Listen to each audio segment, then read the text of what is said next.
जिंदाबाद जिंदाबाद जिंदाबाद जिंदाबाद जिंदाबाद आजाद समाज पार्टी जिंदाबाद जिंदाबाद जिंदाबाद जिंदाबाद जिंदाबाद जिंदाबाद जिंदाबाद जिंदाबाद जिंदाबाद जिंदाबाद जिंदाबाद जिंदाबाद जिंदाबाद जिंदाबाद जिंदाबाद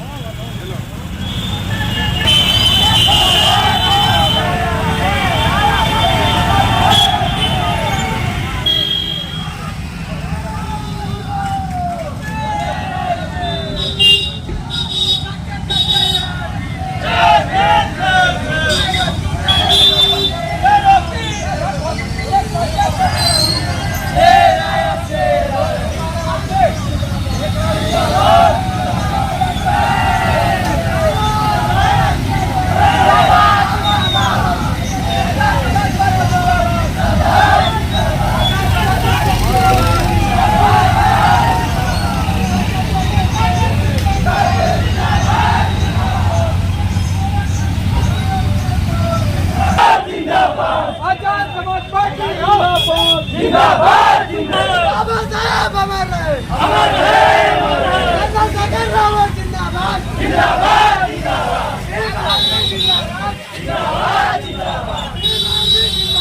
जिंदाबाद जिंदाबाद आजाद समाज पार्टी जिंदाबाद जिंदाबाद जिंदाबाद आजाद समाज पार्टी जिंदाबाद जिंदाबाद जिंदाबाद बाबा साहब अमर रहे बाबा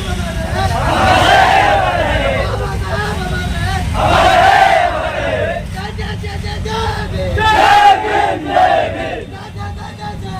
रहे पहुंच चुके हैं और सभी कार्यकर्ताओं से मेरा निवेदन है कि जोरदार नारों से स्वागत करें। आजाद समाज पार्टी जिंदाबाद आजाद समाज पार्टी जिंदाबाद एडवोकेट चंद्रशेखर आजाद जी जिंदाबाद एडवोकेट चंद्रशेखर आजाद जिंदाबाद वीरभद्र जी जिंदाबाद वीरभद्र जी जिंदाबाद कमल सिंह बालिया जिंदाबाद कमल सिंह बालिया जिंदाबाद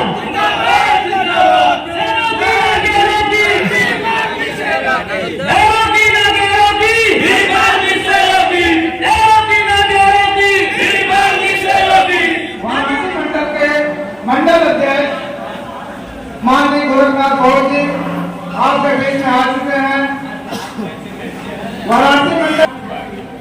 वाराणसी मंडल के उपाध्यक्ष उचित स्थान लेकर आप लोग बैठे। जो कुर्सी खाली है आप लोग खड़े न रहे, आगे बढ़ जाए। वाराणसी मंडल के अध्यक्ष माननीय गोरखनाथ गौड़ जी, वाराणसी मंडल के उपाध्यक्ष माननीय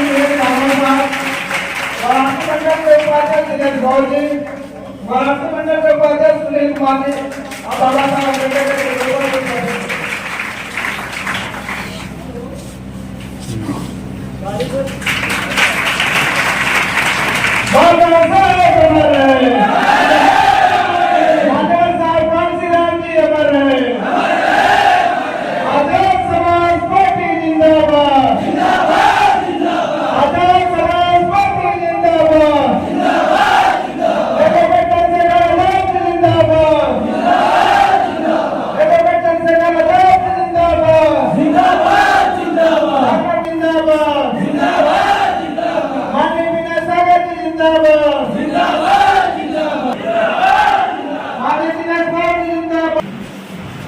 अब इस कार्यक्रम को हमारे युवा मोर्चा के जिला अध्यक्ष भाई नंदन कुमार जी अपनी बात को रखें और समय का ध्यान रखते हुए धन्यवाद जी।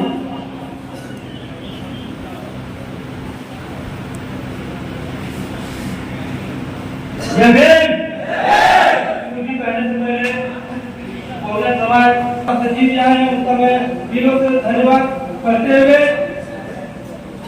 साथियों, आज जिस तरह से बहुजन समाज शोषित वंचित असहाय लोगों के ऊपर अनेकों दिन जुल्म अत्याचार हो रहे हैं, उसको देखते हुए माननीय चंद्रशेखर आजाद साहब जी ने आजाद पार्टी का गठन किया। असहाय जो है उनको आगे बढ़ाने का इसमें निर्णय लिया गया है। इसको देते हुए पार्टी का गठन किया गया है और कहीं न कहीं आप लोग सोच समझ करके वोट आप कुछ लोग करने क्योंकि इसमें सबसे ज्यादा खतरा है भारतीय संविधान व्यवस्था साथियों। और ये हमारी मनवादियों ने लुटा करने का कारण था, हमें तो मनवादियों ने लुटा करने का कारण था, हमें जो कुछ मिला बाबा साहब को मिला देगा तो हमें क्या मिलता साथियों। Doctor B R. अम्बेडकर साहब के चरणों में श्रद्धा का सुमन अर्पित करते हुए तत्पश्चात माननीय कांशीराम साहब के चरणों में श्रद्धा का सुमन अर्पित करते हुए और सभी दलित महापुरुषों को श्रद्धा का सुमन अर्पित करते हुए हमारे बीच में उपस्थित प्रदेश महासचिव माननीय डॉक्टर मोहम्मद आकिब अंसारी जी, वाराणसी मंडल अध्यक्ष गोरखनाथ बौद्ध जी, पूर्वांचल प्रभारी सदस्य अभियान समिति शिव प्रकाश शर्मा जी, प्रदेश सचिव पूर्वांचल प्रभारी माननीय विजय सागर जी और सभी साथियों को आजाद समाज पार्टी चंदौली जनपद की तरफ से तहे दिल से धन्यवाद करते हुए आज हमारे माननीय एडवोकेट चंद्रशेखर आजाद जी जिस मिशन पर कार्य कर रहे हैं, ये दलितों, शोषितों और वंचितों की एक लड़ाई है जिसके लिए हमारे महापुरुषों माननीय अम्बेडकर साहब, कांशीराम साहब के पद चिन्हों प्रदेश में, देश में भाजपा की सरकार है, मनवादियों की सरकार है और यहाँ सैनिक मारे जा रहे हैं, लेकिन खिलाड़ियों की अंगुली पर चोट करने के लिए ट्वीट किया जा रहा है, लेकिन सैनिकों के मरने के पर कोई ट्वीट नहीं किया जा रहा है, ना ही कोई भावना व्यक्त की जा रही है। आज हमारा देश कहां से कहां जा रहा है। अभी जो G20 शिखर सम्मेलन हुआ था उसमें आपने देखा कि मात्र 9,000 करोड़ का बजट था, लेकिन 41,000 करोड़ खर्च कर दिए गए। हमारा पैसा, हमारी पब्लिक का पैसा, हमारे खून पसीने के पैसे को किस प्रकार से केवल ना जाए अपने फायदे के लिए, दिखावे के लिए बर्बाद किया जा रहा है। ये हमारे देश का भविष्य हो रहा है। क्या कहां जाएगा हमारा देश, आप कल्पना कर लीजिए साथियों। जिस प्रकार से भाजपा की सरकार दलितों को, पिछड़ों को, शोषितों को, वंचितों को एक दरकिनार करते हुए न ही उनके हितों को ध्यान में रख रही है, न ही उनकी आवश्यकताओं को ध्यान में रख रही है, मात्र एक छोटा लॉलीपॉप देकर राशन दिया जा रहा है। ये बताइए 5 किलो राशन में क्या कोई एक महीने खा सकता है? 5 किलो राशन दिया जा रहा है, मुफ्त में राशन दिया जा रहा है। ये राशन नहीं है, ये आपको केवल पंगु बनाने की एक योजना है। आपको एक पंगु बनाने की योजना चलाई जा रही है कि आपको आदत पड़ जाए सामंतवादी। पुराने समय में जिस प्रकार से लोग कहते थे कि हमको तो अनाज मिल रहा है, खेत की क्या जरूरत है, और आज आपके पास खेत नहीं है, कुछ नहीं रह गया, सब उनके पास हो गया है। उसी प्रकार से एक षड्यंत्र और एक योजना चल रही है।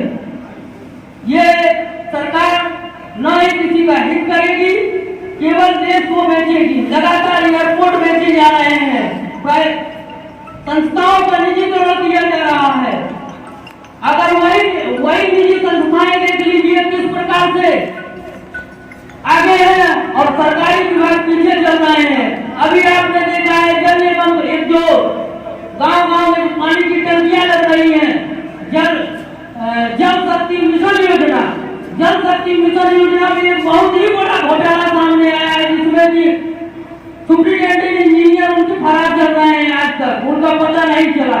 विजय माल्या को आप देख लीजिए, मोदी जी के साथी हैं, मोदी जी के साथी हैं, लाइफ में मिल के गए हैं तो मोदी जी से मिल के गए हैं। किस प्रकार से हमारे देश का, हमारे गरीबों का, हमारे खून पसीने के मेहनत की कमाई को जो है विदेशों में भेजा जा रहा है अपने मित्रों और एजेंटों के द्वारा। ये हमारे देश का दुर्भाग्य है कि हमें भाजपा जैसी सरकार, सामंतवादी सरकारों को देखने का अवसर मिला है। ये हमारा और हमारे देश का दुर्भाग्य है। और आप जान लीजिए, आज आज देख लीजिए पिछड़ों की जनगणना नहीं कराई जा रही है, पिछड़ों की जनगणना नहीं कराई जा रही है। लोग कह रहे हैं आरक्षण खत्म कर दिया जाए, आरक्षण खत्म कर दो, तो हमें नहीं चाहिए आरक्षण, हमें केवल बराबरी का अधिकार दे दो, हमें जमीनें दे दो, हमें पैसा दे दो, हमें कार्पोरेट में जगह दे दो, हमें नहीं चाहिए तुम्हारा आरक्षण। बाबा साहब ने दिया था बराबरी के लिए और हम लोग ले रहे हैं, हमारे संवैधानिक अधिकार है। तुम छीनने की बात कर रहे हो, षड्यंत्र के तहत छीन रहे हो। ये भाजपा सरकार है, संविधान बदलने की बात हो रही है। साथियों आज देख लीजिए आपके सामने है कि हमारे देश का भविष्य कहाँ है। कुछ नहीं होगा, शिक्षा पर बजट नहीं है, शिक्षा पर बजट नहीं है, चिकित्सा पर बजट नहीं है, मंदिर पर बजट है। घंटा ही रहेगा, आदमी क्या करेगा? बच्चे हमारे भविष्य, हमारा देश का भविष्य का क्या होगा? मंदिर से गुजारा नहीं होगा, शिक्षा से गुजारा होगा। अगर बच्चे शिक्षित हो जाएंगे तो रोजगार मांगेंगे, उनकी योजना है न शिक्षित बनो न रोजगार खोजोगे तुम। शिक्षा जो है सवाल को जन्म देती है, वो आपके सवाल को ही खत्म कर देना चाहते हैं। स्कूलों की फीस बढ़ा दी गई, कई गुना बढ़ा दी गई। आज ये आने वाले समय में अगले साल का जो है रेशियो बता रहा है कि पिछड़ी की स्कॉलरशिप नहीं दी जाएगी, पिछड़े वर्गों को स्कॉलरशिप नहीं दी जाएगी। और पिछड़े जो है, पिछड़े थे, पिछड़े हैं और पिछड़े रहेंगे, क्योंकि वो नहीं समझ रहे हैं, उनको ये बात समझ में नहीं आई। साथियों हमें आज माननीय कांसी राम के निर्देशों को माननीय चंद्रशेखर आजाद जी जो हमारे राष्ट्रीय अध्यक्ष हैं, जो गरीबों दलितों मजलूमों की आवाज को उठाते हैं, उनके हक अधिकार के लिए लगातार लड़ रहे हैं, उनके निर्देशों पर चलकर हमें जो है अपने हक अधिकार को लेने की जरूरत है, उनका साथ देने की जरूरत है।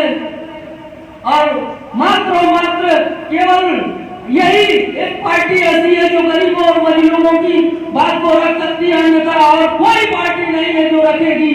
बसपा भी सामंतराजियों की चंगुल में चली गई, उसमें भी जो है उनके सलाहकार वही है। हमारे माननीय चंद्रशेखर आजाद जी सड़कों पर सोते हैं, सड़कों पर उतरते हैं, सड़कों के लोगों के साथ बैठते हैं और उनका हाल चाल करते हैं, उनके दुख सुख में शामिल होते हैं। चंदौली में जिस समय कन्हैया यादव जी के लड़की के साथ बलात्कार हुआ था, उनकी हत्या की गई थी, माननीय चंद्रशेखर जी आए थे और उन्होंने दिखा दिया कि न्याय किस प्रकार से लिया जाता है। और साथियों अंत में निवेदन है आपसे कि समाज को ये संदेश दें कि मात्र केवल जो है चंद्रशेखर आजाद जी हमारे राष्ट्रीय अध्यक्ष जैसे हैं जो हमारा दुख और दर्द बांट सकते हैं, अन्यथा और कोई नेता नहीं है। इसी के साथ मैं अपने वाणी को विराम देता हूँ। साथियों जय भीम, जय भारत।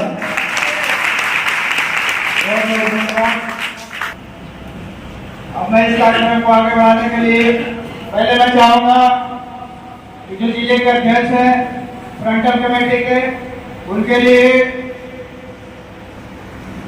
लगाए गए हैं सोफे, वहां पर चले बैठे हैं हम लोग। युवा मोर्चा के जिला अध्यक्ष छात्र अल्पसंख्यकों की लड़ाई लड़ने वाला कोई तो माननीय चंद्रशेखर आजाद जी है। जिस तरह आए दिन हमारे भारतीय संविधान पर प्रकाश किया जा रहा है, मोदी के सलाहकार बोलते हैं कि संविधान को बदल दिया जाता है, लेकिन उनको यही नहीं पता है कि जिस संविधान की वजह से एक चाय बेचने वाला देश का प्रधानमंत्री बन जाता है, लेकिन फिर भी वो उस संविधान को बदलने की बात करते हैं। ऐसी गंदी मानसिकता लोग है, तो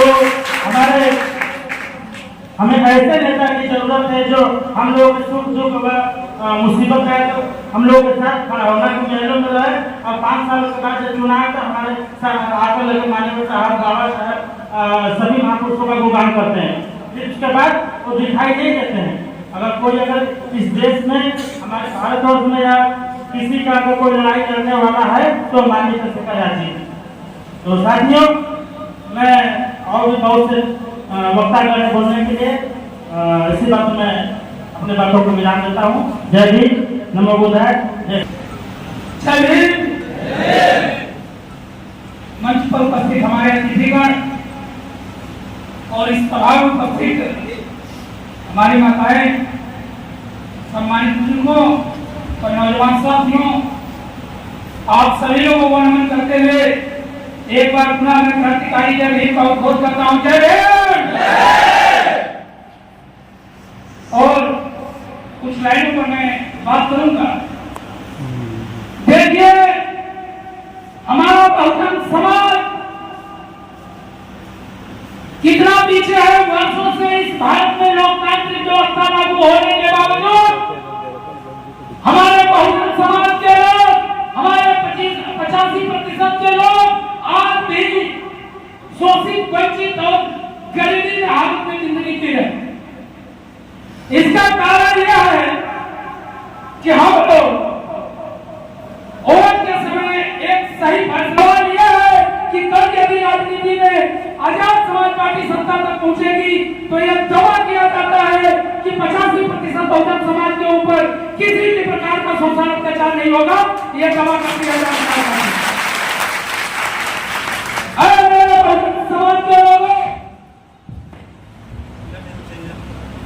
जैसा कि हमारे वक्ता के माध्यम से आप लोगों ने सुना कि चाय बेचने वाला प्रधानमंत्री बना, अच्छी बात है, लेकिन बात यह है कि चाय बेचने वाले मंत्री बना, इसमें बेहद खुशी है, लेकिन ये चाय बेचने वाला ही ये चाय बेचने वाले की पीड़ा को नहीं समझ पाता, इसलिए हम लोग संघर्ष कर। मेरे नौजवान साथियों, सम्मानित बुजुर्गों, हमें आजाद समाज पार्टी को आगे बढ़ाना है। एडवोकेट चंद्रशेखर आजाद जी को लाना है, जिससे कि हमारे समाज के शोषित वंचित समाज के ऊपर कभी भी कोई भी सामंतवादी आंख ताकत की ताकत न रखे। ये हमें ताकत बनाना है। मेरे नौजवान साथियों, कहा जाता है कि मंजिलें उन्हीं को मिलती हैं जिनके सपनों में जान होता है। मंजिलें उन्हीं को मिलती हैं जिनके सपनों में जान होता है। पंखों से कुछ नहीं होता, हौसलों से उड़ान होता है। पंखों से कुछ नहीं होता, हौसलों से उड़ान होता है। तो मेरे नौजवान साथियों, हिम्मत नहीं हारना है। आज हम 100 में हैं, कल हम लाखों में होंगे, और जब लाखों में होंगे तो यूपी के हुक्मरान बनेंगे, आजाद समाज पार्टी सत्ता में आएगी और हमारे लोगों का कहना है। लेकिन हम हिम्मत से कमजोर नहीं है, हमारा हौसला बुलंद है, अपने समाज के लिए लड़ते हैं। हम आजाद समाज पार्टी का एक अदना सा कार्यकर्ता बनना स्वीकार करता हूं, लेकिन किसी भी पार्टी का पदाधिकारी बनना स्वीकार नहीं करता, क्योंकि यही पार्टी है, यही एक ऐसा संगठन है जो गरीबों, दलितों, शोषितों, वंचितों की आवाज को बुलंद रखता है। तो मेरे नौजवान साथियों, एक बात मैं और कहना चाहता हूं कि हर सांस वाणी होती है और रात बिरानी होती है। हर सांस वाणी होती है, हर रात बिरानी होती है। जो हम लोग के लिए अंदर मिटे बस वही जवानी होती है, बस वही जवानी। इन्हीं चंद शब्दों के साथ मैं अपनी वाणी को विराम देता हूं। जय हिंद, जय भारत, जय सरकार। बहुत बहुत धन्यवाद। समय में अपनी बात को आपको रखते हैं। सुरेश कुमार जी, विधानसभा अध्यक्ष चटिया।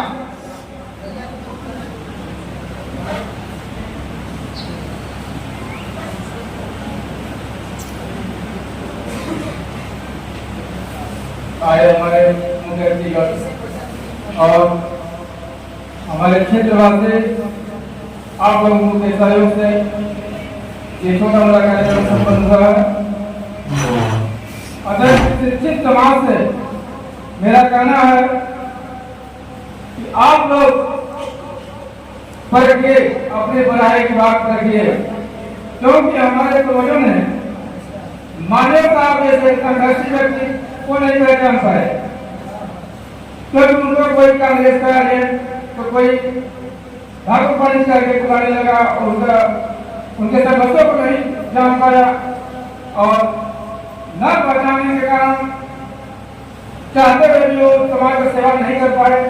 और जनता पार्टी पर ऐसे वक्त में पहचान पाई कि उस वक्त में मानवता को सेवा करने का मौका नहीं मिला, तो आज तक पश्चाताप कर रही है।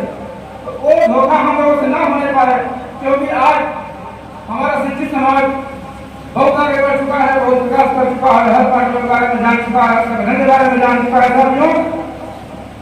तो हम लोग का बेहद उद्देश्य है साथियों, भाई साहब कितना संघर्ष कर रहे हैं, आज इनको भी बीजेपी का एजेंट बनाया जा रहा है, आरएसएस का सदस्य बनाया जा रहा है, तो कम से कम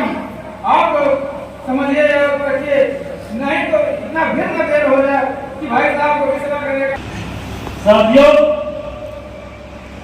परम पूज्य बाबा साहब के चरणों में नमन करते हुए हृदय सम्राट महात्मा कांशीराम साहब के चरणों में नमन करते हुए साथियों, जय भीम, जय भीम। आवाज नहीं आ रही है भाई। जय भीम, जय भीम। यहाँ हमारे उपस्थित जो हमारे माननीय उपस्थितगण को सभी लोगों को मैं जय भीम करता हूँ। हम लोग बहुत इतने करीब पीछे चल चुके हैं, कोई हद पार कर चुके हैं हम लोग। आज जो मेरे साथी बाहर निकल चुके होंगे वो समझते होंगे कि मेरा औकात क्या है। आज लोग कहते हैं कि चाय बेचने वाला प्रधानमंत्री बन गया। सत्य बात है, हमको भी खुशी है, मगर खुशी इस बात की, दुख हमको इस बात की है, चाय बेचने आज देश को बेचने का काम करने का काम किया। आज हम लोग उस करने को लेकर जगह पर छोड़ दिया है कि मुझे बंद करने की जो कि प्रशासन इजाजत नहीं देती है। तो मैं यही साथियों कहेंगे कि जब समाज पार्टी के जो हमारे संस्थापक है चंद्रशेखर साहब जी को भारी से भारी पदों से विजयी बना करके फेंकने का काम करेंगे हम लोग, पूरे हिम्मत बना करके और जरा बुलंद करके। मैं हमको समय कम मिला है, मैं अभी बात को ध्यान देते हुए जय भीम, जय भारत, जय मंदिर। बहुत बहुत धन्यवाद। पहले बहुजन समाज में रहते हुए सभी महापुरुषों को एक साथ नमन करते हैं और हमारे आए हुए मुख्य अतिथि को जय भीम करते हैं और आप सभी को भी जय भीम। पार्टी संगठन कैसे आगे बढ़ेगी, हमारे अध्यक्ष जी ने इसी मुद्दे पर बात करने के लिए कहा है। जब तक हम अपने महापुरुषों के विचारों को नहीं समझेंगे तब तक आगे नहीं बढ़ सकते हैं। सब लोग कह रहा है संविधान बदल रहा है, लेकिन बाबा साहब ने, सभी लोग जानते हैं बाबा साहब को, लेकिन बाबा साहब के विचारों को कोई नहीं जानता है, कोई पढ़ना नहीं चाहता। क्योंकि बाबा साहब के विचारों को आगे लेके आने वाले कांशीराम साहब जी थे और उन्होंने समाज को इतना आगे लेके आया, लेकिन अभी फिर वही हाल है। जब बाबा साहब ने संविधान बनाया था और बना के जब बाबा साहब ने संविधान सौंपे तो उस समय बोला गया कि आप तो संविधान बना दिए, लेकिन आपके लोग तो बीत जाएंगे। और बाबा साहब ने कहा था कि मैं संविधान में एक ऐसा अधिकार देके जा रहा हूँ जिस दिन बहुजन समाज जाग गया उस दिन उस गति पे जरूर पहुंचेगा। लेकिन बाबा साहब से कहे लोग कि जीत जाएंगे, ऐसे नहीं तो पैसे। महासचिव बब्बन जी को मैं आमंत्रित करना चाहूंगा कि आप भी आए और समय का ध्यान रखते हुए अपनी बात को रखें। 2 मिनट में आपकी। सबसे पहले बहुजन में जन्मे सभी महापुरुषों को सतत नमन करता हूँ। साथ ही मंच पर उपस्थित हमारे अतिथिगण उनको भी जय भीम और यहाँ पे उपस्थित सभी समाजी साथियों को, माताओं बहनों को सादर जय भीम, नमो बुद्धाय। साथियों, हम लोग ये जानते हैं कि जब तक को क्या पाए और आप अपनी बात को रखें और समय का ध्यान रखते हुए माननीय संतोष जी। धन्यवाद जिला अध्यक्ष महोदय और बहुजन समाज में जन्मे कई महापुरुषों को श्रद्धांजलि अर्पित करते हुए और मंच पे मंचासीन साथी आप सभी लोगों का हृदय की गहराई से अभिनंदन करता हूं। मैं भाई के मिशन को आगे बढ़ाने के लिए चलने का कार्य करता हूं। आप लोगों से बस निवेदन इतना ही है कि दिन में सिर्फ एक व्यक्ति से अपनी बात रखिए और प्रत्येक दिन अगर एक व्यक्ति से बात रखेंगे तो 7 दिन में 7 लोगों से बात रखेंगे और अगर 7 लोगों में से कम अगर 2 लोग जुड़ते हैं तो 1 महीने में आप 8-10 लोगों को जोड़ लेंगे और सारे पदाधिकारी जो भी भाई के मिशन में विश्वास रखते हुए अगर ऐसा काम करते हैं तो हमारे साथ बहुत बड़ी जमात होगी जो इस बहुजन मूवमेंट को एक नए आयाम तक ले जाने का कार्य करेगी। मैं आप लोगों से पुनः एक बार फिर निवेदन करता हूं कि आप अपने स्तर पे, छोटे स्तर पे अपने साथियों को, अपने भाइयों को बतलाने और जोड़ने का काम करें। इन चंद शब्दों के साथ मैं अपनी बारी को विराम देता हूं और अपना पूरा समय मुख्य अतिथि साहब को देने का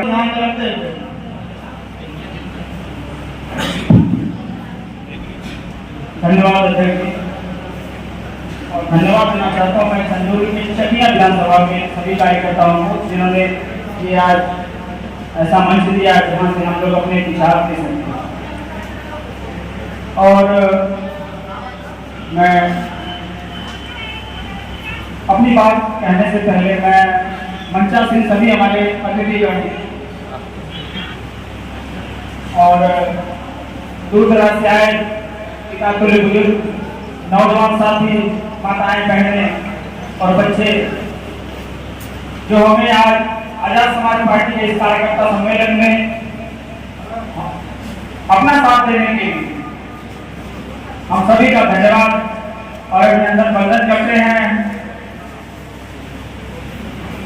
और नमन करते हुए आज का कार्यकर्ता सम्मेलन में हम सभी,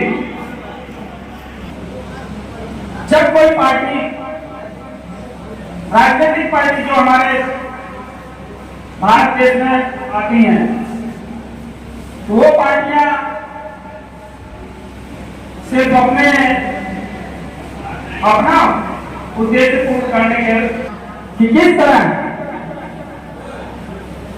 एक कार्यकर्ता, एक नेता का अपने महापुरुषों का नाम ले रहे हैं, आपको इतनी तकलीफ हो रही है। गुलजार साहब की एक बहुत ही प्रसिद्ध शायरी है कि सिर्फ पानी और पसीने में बड़ा अंतर है, सिर्फ पानी और पसीने में बड़ा अंतर है, पत्थर और महीने में बड़ा अंतर है, मुर्दा घड़ियों की तरह चलने वालों सांस लेने और जीने में बड़ा अंतर है। बाबा साहब का नाम लेने में एकदम इतना संकोच कर रहे हैं। अभी पूरे जो भी था मार्केट का नगर पंचायत था उसको हम लोग बता के आए हैं कि हमारे प्रदेश महासचिव जी आ रहे हैं, तो उनके सामने चंदौली वाले बेइज्जती करवा रहे हैं क्योंकि मैं प्रभारी हूँ। बाद में मुझसे कहा जा रहा है चंदौली वालों में उलझा नहीं, इसलिए नारा इतना बुलंद हो कि माननीय प्रदेश महासचिव भी लखनऊ में याद करने चाहते कि चंदौली में आए।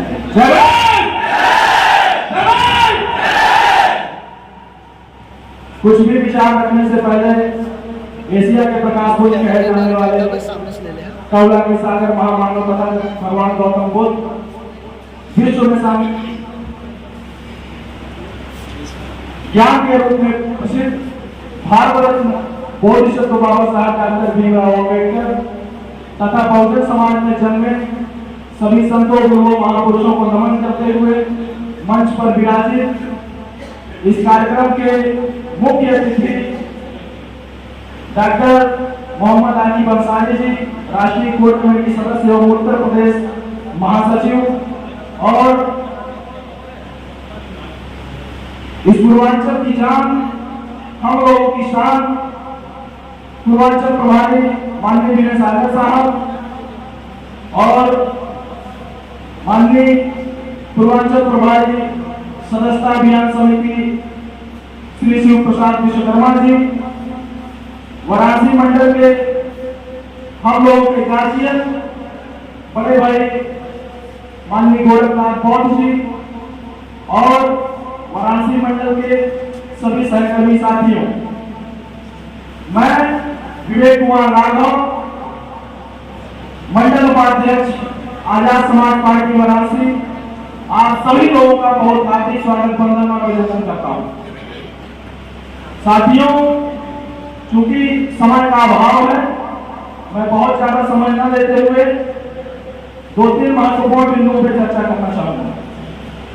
आज के दौर में हर पार्टी संविधान की बात कर रही है कि संविधान खतरे में है, संविधान खतरे में है, संविधान खतरे में है, लेकिन असली तौर पे संविधान को बचाना कौन चाहता है?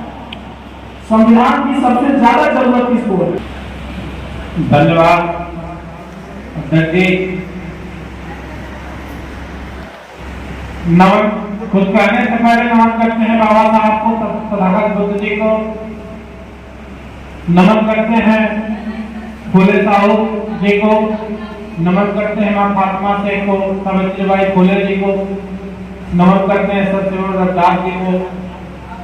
साथ ही एक स्वर में बहुजन समाज में जन्मे उन तमाम महापुरुषों पर नमन करते हैं और वाराणसी मंडल के आज जनपद चंदौली में कार्यकर्ता सम्मेलन समीक्षा बैठक में आज की मुख्य अतिथि माननीय डॉक्टर आकिब साहब, प्रदेश महासचिव उत्तर प्रदेश, और विशिष्ट अतिथि आप माननीय विनय सागर जी, प्रदेश संगठन सचिव उत्तर प्रदेश पूर्वांचल प्रभारी, साथ ही स्वच्छता अभियान के प्रभारी आप पूर्वांचल प्रभारी बड़े भाई शिव प्रसाद विश्वकर्मा जी, साथ ही चल के आए हुए आप मंडल उपाध्यक्ष राघव जी, मंडल उपाध्यक्ष आप दिनेश गौर जी, मंडल उपाध्यक्ष सुनील कुमार लंकेश जी, आप सभी लोगों का धन्यवाद देते हुए, हार्दिक बधाई स्वागत करते हुए यहाँ पे उपस्थित तमाम इस चकिया विधानसभा के बड़े सम्मानित लोग उपस्थित हैं, आप सभी लोगों का आभार धन्यवाद कि आप लोग यहाँ आए हुए हैं अपने मुख्य अतिथि को हम लोगों को सुनने के लिए। मैं बहुत ज्यादा अपना समय नहीं लूंगा क्योंकि हमारे मुख्य अतिथि यहाँ बैठे हुए हैं, उनको हमें सुनना है कि किस तरीके से भाई चंद्रशेखर आजाद जी के इस कारवां को हमें आगे बढ़ाना है। भाई चंद्रशेखर आजाद जी जो मुहिम आज लेके चल रहे उस मुहिम को हम कैसे आगे बढ़ाएंगे, इस पर आज विचार होगा। माननीय मुख्य अतिथि जी द्वारा बताया जाएगा कि हम आजाद समाज पार्टी को कैसे आगे बढ़ाएं और क्यों बढ़ाएं। भाई चंद्रशेखर आजाद जी तो अपना काम कर रहे हैं, लगातार लोगों की लड़ाई लड़ने का काम कर रहे हैं, क्या हम उसमें खड़े उतर रहे हैं? हमारा क्या काम है? आप सभी साथी यहाँ बैठे हुए हैं, आप सोचिए कि क्या अकेले लड़ाई लड़ने वाला अकेले लड़ने में सक्षम हो सकता है? नहीं हो सकता है। जब तक आप सभी लोग तन मन धन से उनका सहयोग नहीं करेंगे, उनका साथ नहीं देंगे, तब तक यह लड़ाई लड़ना संभव नहीं है। इसलिए मेरा निवेदन है चकिया विधानसभा के लोगों से या पूरे जिले के लोगों से, जितने भी साथी यहाँ उपस्थित हैं, आप जिले के तमाम सम्मानित साथी, जिले के पदाधिकारी यहाँ उपस्थित हैं, विधानसभाओं के तमाम साथी सम्मानित साथी पदाधिकारी यहाँ उपस्थित हैं, आप सभी से हमारा निवेदन होगा कि आप जहां भी हैं, जिस गांव से हैं, जिस क्षेत्र से हैं, कम से कम 5 बूथ बनाने का काम करें। अगर एक साथी 5 बूथ बनाते हैं तो यहाँ जितने साथी बैठे हैं 500 बूथ बनाने में कोई दिक्कत नहीं होगी। और जिस दिन हम अपना बूथ गठन कर लेंगे, जिस दिन हम अपना बूथ गठन कर लेंगे, वाकई हमें मजबूती मिलेगी और उस दिन भाई चंद्रशेखर आजाद जी को खुशी मिलेगी कि हमारा। मैं शिव प्रकाश विश्वकर्मा अति पिछड़े समाज से आता हूँ। भाई के संघर्षों से प्रेरणा लेकर मैंने यह पार्टी ज्वाइन करी है। इसी क्रम में जब मैं समाज के कार्यों से आगे बढ़ा तो माननीय डॉक्टर साहब मिले माननीय विनय सागर जी मिले, फिर माननीय गोरखनाथ कौर जी मिले। इन तीनों का संघर्ष देखा मैंने अपने समाज के प्रति, शोषित और वंचित समाज के प्रति। डॉक्टर साहब तो अपना घर छोड़ करके समाज के प्रति दिन रात लगे हुए हैं। इसी क्रम में विनय सागर जी काफी संघर्ष कर रहे हैं। पिछले कई दिनों से 3 महीने से लगातार इन लोगों के साथ में लगा हूँ। मैं देख रहा हूँ जिस तरह से ये जहाँ कहीं भी अत्याचार हो रहा है सबसे पहले पहुंच रहे हैं। इनको कोटि कोटि धन्यवाद जो समाज के साथ लगे हुए हैं और समाज को जागरूक कर रहे हैं। आने वाले दिनों में साथियों मैं ये कहना चाहता हूँ कि भविष्य में ऐसा समय आ रहा है जिससे आपके घर में तमाम लोग आएंगे, रोवन देंगे, जिससे आप 5 साल अगले फिर उन्हीं के कब्जे में रहें। मैं चाहता हूँ कि भाई की नीति को पहचाने, संघर्षों को पहचाने। भाई के ऊपर जब एनएसए लगी थी जेल के अंदर, आपको शायद नहीं पता हो कितने अत्याचार हुआ और उसका दर्द वो अभी भी झेल रहे हैं। हर महीने लगभग वो इलाज कराते हैं, मगर फिर भी किसी को इस बात का एहसास नहीं है। केवल अपने समाज को एक करने के लिए, जागरूक करने के लिए। आप लोगों का धन्यवाद जो यहाँ आए। ज्यादा बात तो नहीं कहना चाहूंगा। मैं चाहता हूँ कि माननीय मुख्यमंत्री जी अपना समय आप लोगों को दें, जिससे इनके संघर्ष, भाई के संघर्ष को आप सुने, सीखे, समझे, अपने जीवन में ढालें। धन्यवाद। जय हिंद, जय भारत। उनके अधिकार की लड़ाई लड़ने वाला इस देश में ये कहीं नेता है जिनका नाम एडवर्ड चंद्रशेखर आजाद था, जो इस देश में जामा मस्जिद में जाकर के अपने मुस्लिम भाई बहनों की आवाज करके लड़ाई लड़े।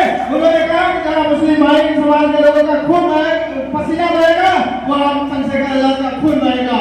और एक ऐतिहासिक तीसरा आंदोलन अभी आप हाल ही में देखे हैं, नगर निकाय चुनाव में इस देश में 52% आबादी के पिछड़े समाज के लोगों का अधिकार खत्म कर दिया गया था।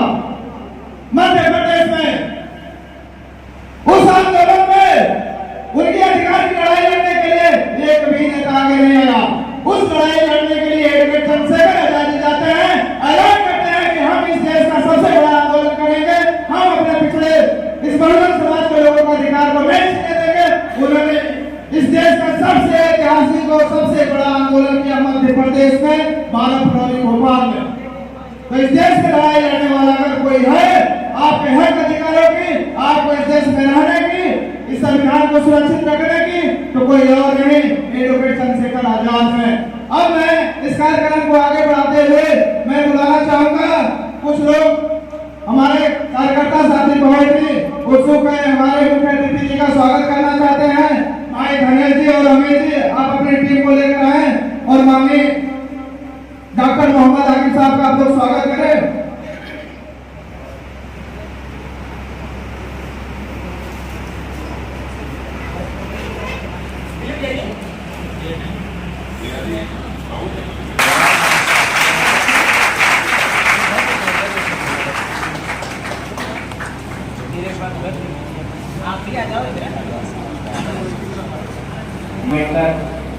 तो भारत के मूल निवासी समाज में जन्मे सभी संतों गुरुओं को, महापुरुषों को नमन करते हुए आज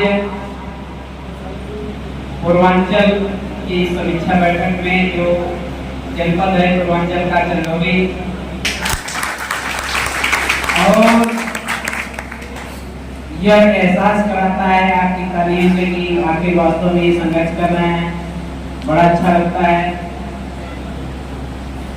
हम लोगों के बीच में इसके अलावा हमारे अन्य जो विधानसभा के साथी हैं, जिला स्तर के और जो हमारे सम्मानित पदाधिकारी हैं, हमारी माताएं यहाँ बैठी हुई, हमारे कार्यकर्ता साथी गार्जियंस में हैं, बहने हैं, आप सभी का आभार। इस बरसात, काफी बरसात हुई सुबह के समय में, यहाँ पता चला है आप लोगों ने अपना समय दिया है। इसके लिए आजाद समाज पार्टी की तरफ से मैं शुक्रगुजार हूँ कि आप लोगों ने समय दिया। आजाद समाज पार्टी भाई एडवोकेट चंद्रशेखर आजाद जी को भी मारने में विश्वास रखते हुए आप लोगों ने अपना समय दिया। कुछ चीजें आप सबने देखा, पूरे देश में जाना, देश से बाहर भी लोग जो बीमारी को पसंद करते हैं लोग, माननीय एडवोकेट चंद्रशेखर आजाद जी को जानने वाले जानने वाले लोग हैं, उन सभी ने देखा कि भी हाल ही में लगभग 2 महीने पहले हम लोगों के मुखिया एडवोकेट चंद्रशेखर आजाद जी पे जानलेवा हमला हुआ है। आप सभी जानते हैं, अधिकांश लोग जानते हैं, लेकिन मैं किस लिए बता रहा हूँ, इसको मैं चाहूंगा कि आप भी एक कुशल क्षेम जानने के लिए, उनका स्वास्थ्य जानने के लिए कि भाई जी का हालत कैसे है, तबीयत कैसी है, स्वास्थ्य कैसा है, अब कैसे है। सब लोग जा रहे थे, इसी क्रम में हम लोगों ने भी गाजीपुर के साथियों के द्वारा पता चला कि हम लोग भी चलना चाहिए। और माननीय एडवोकेट चंद्रशेखर आजाद जी जो पूरे देश के लिए संघर्ष कर रहे हैं, उनके संघर्ष के समय में जो यह समय उनको गोली लगी, हम लोगों को देखने चलना चाहिए। साथियों, हम लोग गए, उस दिन भाई उनको कुर्सी दिलाइए, आप कुर्सी आगे खड़ी है, आइए आप आगे बैठ जाइए। तो जब हम लोग पहुंचे तो उससे कुछ दिन 4-5 दिन पहले माननीय एडवोकेट चंद्रशेखर आजाद जी पे हमला हुआ था, गोली लगी थी और पूर्व निर्धारित कार्यक्रम था राजस्थान में, भरतपुर जिले में। उस कार्यक्रम के लिए माननीय एडवोकेट चंद्रशेखर आजाद जी सुबह निकलने वाले थे, शाम के समय पता चला कि भाई जी घर पे नहीं मिलेंगे। भाई जी को कम कर देना इसका, कि लोगों को समझ में आए ये बात हो रही। तो जब पता चला कि माननीय भाई जी का कार्यक्रम लगा है और वहां जाएंगे, माननीय प्रदेश अध्यक्ष जी से हमारी बात हुई, हमने कहा कि माननीय अध्यक्ष जी, माननीय भाई जी को तो आराम करना चाहिए। तो उन्होंने कहा कि नहीं, भाई जी ने पहले ही कह दिया था, कम करो भाई, भाई जी ने पहले आवाज भी कम रखना है, भाई जी ने पहले ही कह दिया था, कमेंट दिया था कि जाना है तो बहुजन समाज की लड़ाई, भाई जी जो जुबान देते हैं उससे पीछे करते नहीं है, पीछे हटा। जब निकल चुके हैं तो मिल के आया जाएगा। हम लोग भरतपुर पहुंचे, भरतपुर का गेस्ट हाउस था, वहां से कुछ लोग मिल रहे थे भाई जी से, हम लोग भी मिलने पहुंचे, मिले, भाई जी के स्वास्थ्य के बारे में पता चला, बात हुई। फिर भाई जी ने एक प्रश्न किया, वो प्रश्न मुझे याद है इसलिए मैं आपसे करना चाहता हूँ। भाई जी ने कहा, विनय, मेरा नाम था विनय, ये बता, तू भाई है, तू ये बता मुझे कि क्या यह गोली जो मुझे लगी है तुझे नहीं लग सकती है? मेरे आंखों में आंसू आ गए थे साथियों, मेरे पास जवाब नहीं था। ये मंडलाध्यक्ष जी भी थे, इनसे भी पूछे, गौरव बताओ तुम, क्या तुमको गोली नहीं लग सकती है? क्या बहुजन समाज में जो हमारे कार्यकर्ता, जो हमारे आजाद समाज पार्टी के साथी, भीम आर्मी के साथी कार्यकर्ता पदाधिकारी जो पूरे देश में लगातार आंदोलन कर रहे हैं, संघर्ष कर रहे हैं, लोगों की आवाज उठा रहे हैं, लड़ाई लड़ रहे हैं, मुकदमे झेल रहे हैं, सर पे लाठियां खा रहे हैं, क्या उनको गोली नहीं लग सकती है? बताओ विनय, क्या केवल मुझे गोली लगी है और किसी को नहीं लग सकती है? तो हमने कहा कि माननीय भाई जी लग सकती है, किसी को भी मारा जा सकता है गोली। तो भाई जी ने पूछा कि इसका समाधान क्या है, कब तक हम लोगों को गोलियां लगेगी, इसका समाधान क्या है बताओ। वहां उन लोगों के बीच में जो मेरी समझ थी, जितना मैं समझ पाया, मैंने कहा था कि माननीय भाई जी, जब तक शासन और सत्ता हमारी नहीं आएगी तब तक हम लोगों को सताया जाएगा हमारे। इसलिए साथियों, यहाँ लगातार नारे चल रहे थे, लगातार नारे चल रहे थे बाबा साहब की जयकारे के। तो मैं काम की बात करना चाहता हूं साथियों, अगर हम काम की बात नहीं करेंगे, अगर हम काम नहीं करेंगे, अगर हम संघर्ष नहीं करेंगे, जो एडवोकेट चंद्रशेखर आजाद जी चाहते हैं कि हमारे बहुजन महापुरुषों का संघर्ष आगे बढ़े, उनका जो मिशन था वो आगे बढ़े, जो उनका उद्देश्य था वो पूरा हो, इसके लिए किस रास्ते से, किस तरीके से हमें काम करना है, उसे हमें काम करना पड़ेगा उस तरीके से। साथियों, माननीय भाई जी से मैंने कहा जब कि शासन सत्ता आएगी भैया, जब हमारी आएगी, जब आजाद समाज पार्टी की शासन सत्ता आएगी, जब भी माननीय सरकार में आएगी, तब हमारे लोगों पे अत्याचार नहीं होगा, हमारी बहनों की आबरू के साथ खिलवाड़ नहीं होगा, हमारे गरीब भाइयों के साथ, दलितों के साथ, पिछड़ों के साथ, आदिवासियों के साथ, मुस्लिम भाइयों के साथ अन्याय नहीं होगा। तो भाई जी ने वहीं बिठा लिया। 2 मिनट बाद भी फिर हम लोग चले आए। साथियों, उसी बात से आगे बढ़ना चाह रहा हूं। जो हमारी जिम्मेदारी है, जिस जिम्मेदारी पे हमें लगाया गया है, या अभी हमारे साथी ने कहा भी कि जिंदा वो नहीं है जो सांस लेता है, जिंदा वो है जो जीता है। तो इसलिए हमें सांस लेने वाला नहीं बनना है, हमें जी के दिखाना है, संघर्ष करके जो हमारा उत्पीड़न है, जो हमारे साथ अन्याय है, उस उत्पीड़न का मुंहतोड़ जवाब देने के लिए शासन सत्ता की आवश्यकता है। शासन कैसे मिलेगा, सत्ता कैसे मिलेगी? अभी मैं उधर से थोड़ा सा बदलते हुए आपको असली बात पे लाना चाहता हूँ।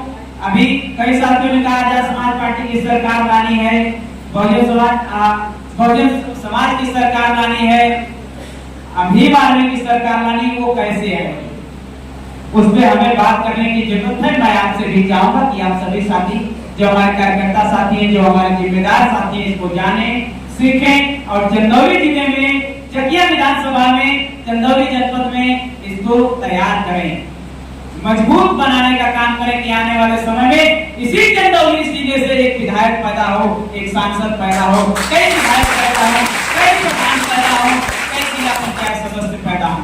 इसके लिए हमें क्या करना होगा उसको बताने की जरूरत है। बहुत से लोग कहते हैं हमें जानने की जरूरत है। बहुत से लोग कहते हैं कि जब हमारे पास एक पहले से पार्टी थी तो एक और पार्टी बनाने की क्या जरूरत पड़ी। इसको बताना चाहूंगा साथियों, बहुत से लोग कहते हैं कि हमारे महापुरुषों ने कभी संघर्ष नहीं किया, हमारे महापुरुषों ने संघर्ष करने के लिए नहीं कहा। बाबा साहब डॉक्टर भीमराव अंबेडकर जी ने संविधान बनाया, संघर्ष की बात नहीं की। तो आपको बताना चाहता हूं साथियों कि जब महापुरुष थे मानव कांशीराम साहब, उनसे भी पहले हमारे अनेकों महापुरुष रहे। आधुनिक समय की बात कर रहा हूं, हमारे महापुरुषों में थे बाबा साहब डॉक्टर भीमराव अंबेडकर जी। इन्हीं 2 लोगों की चर्चा करना चाहूंगा। जब दिल्ली के जंतर मंतर पर जब पिछड़ों को अधिकार नहीं मिल रहे थे, जब मंडल कमीशन लागू नहीं था, तो दिल्ली के जंतर मंतर पे लगातार 42 दिनों तक बाबा साहब मानव कांशीराम साहब ने दिल्ली के जंतर मंतर पर मंडल कमीशन लागू करो, वरना कुर्सी खाली करो, मंडल कमीशन लागू करो, वरना कुर्सी खाली करो।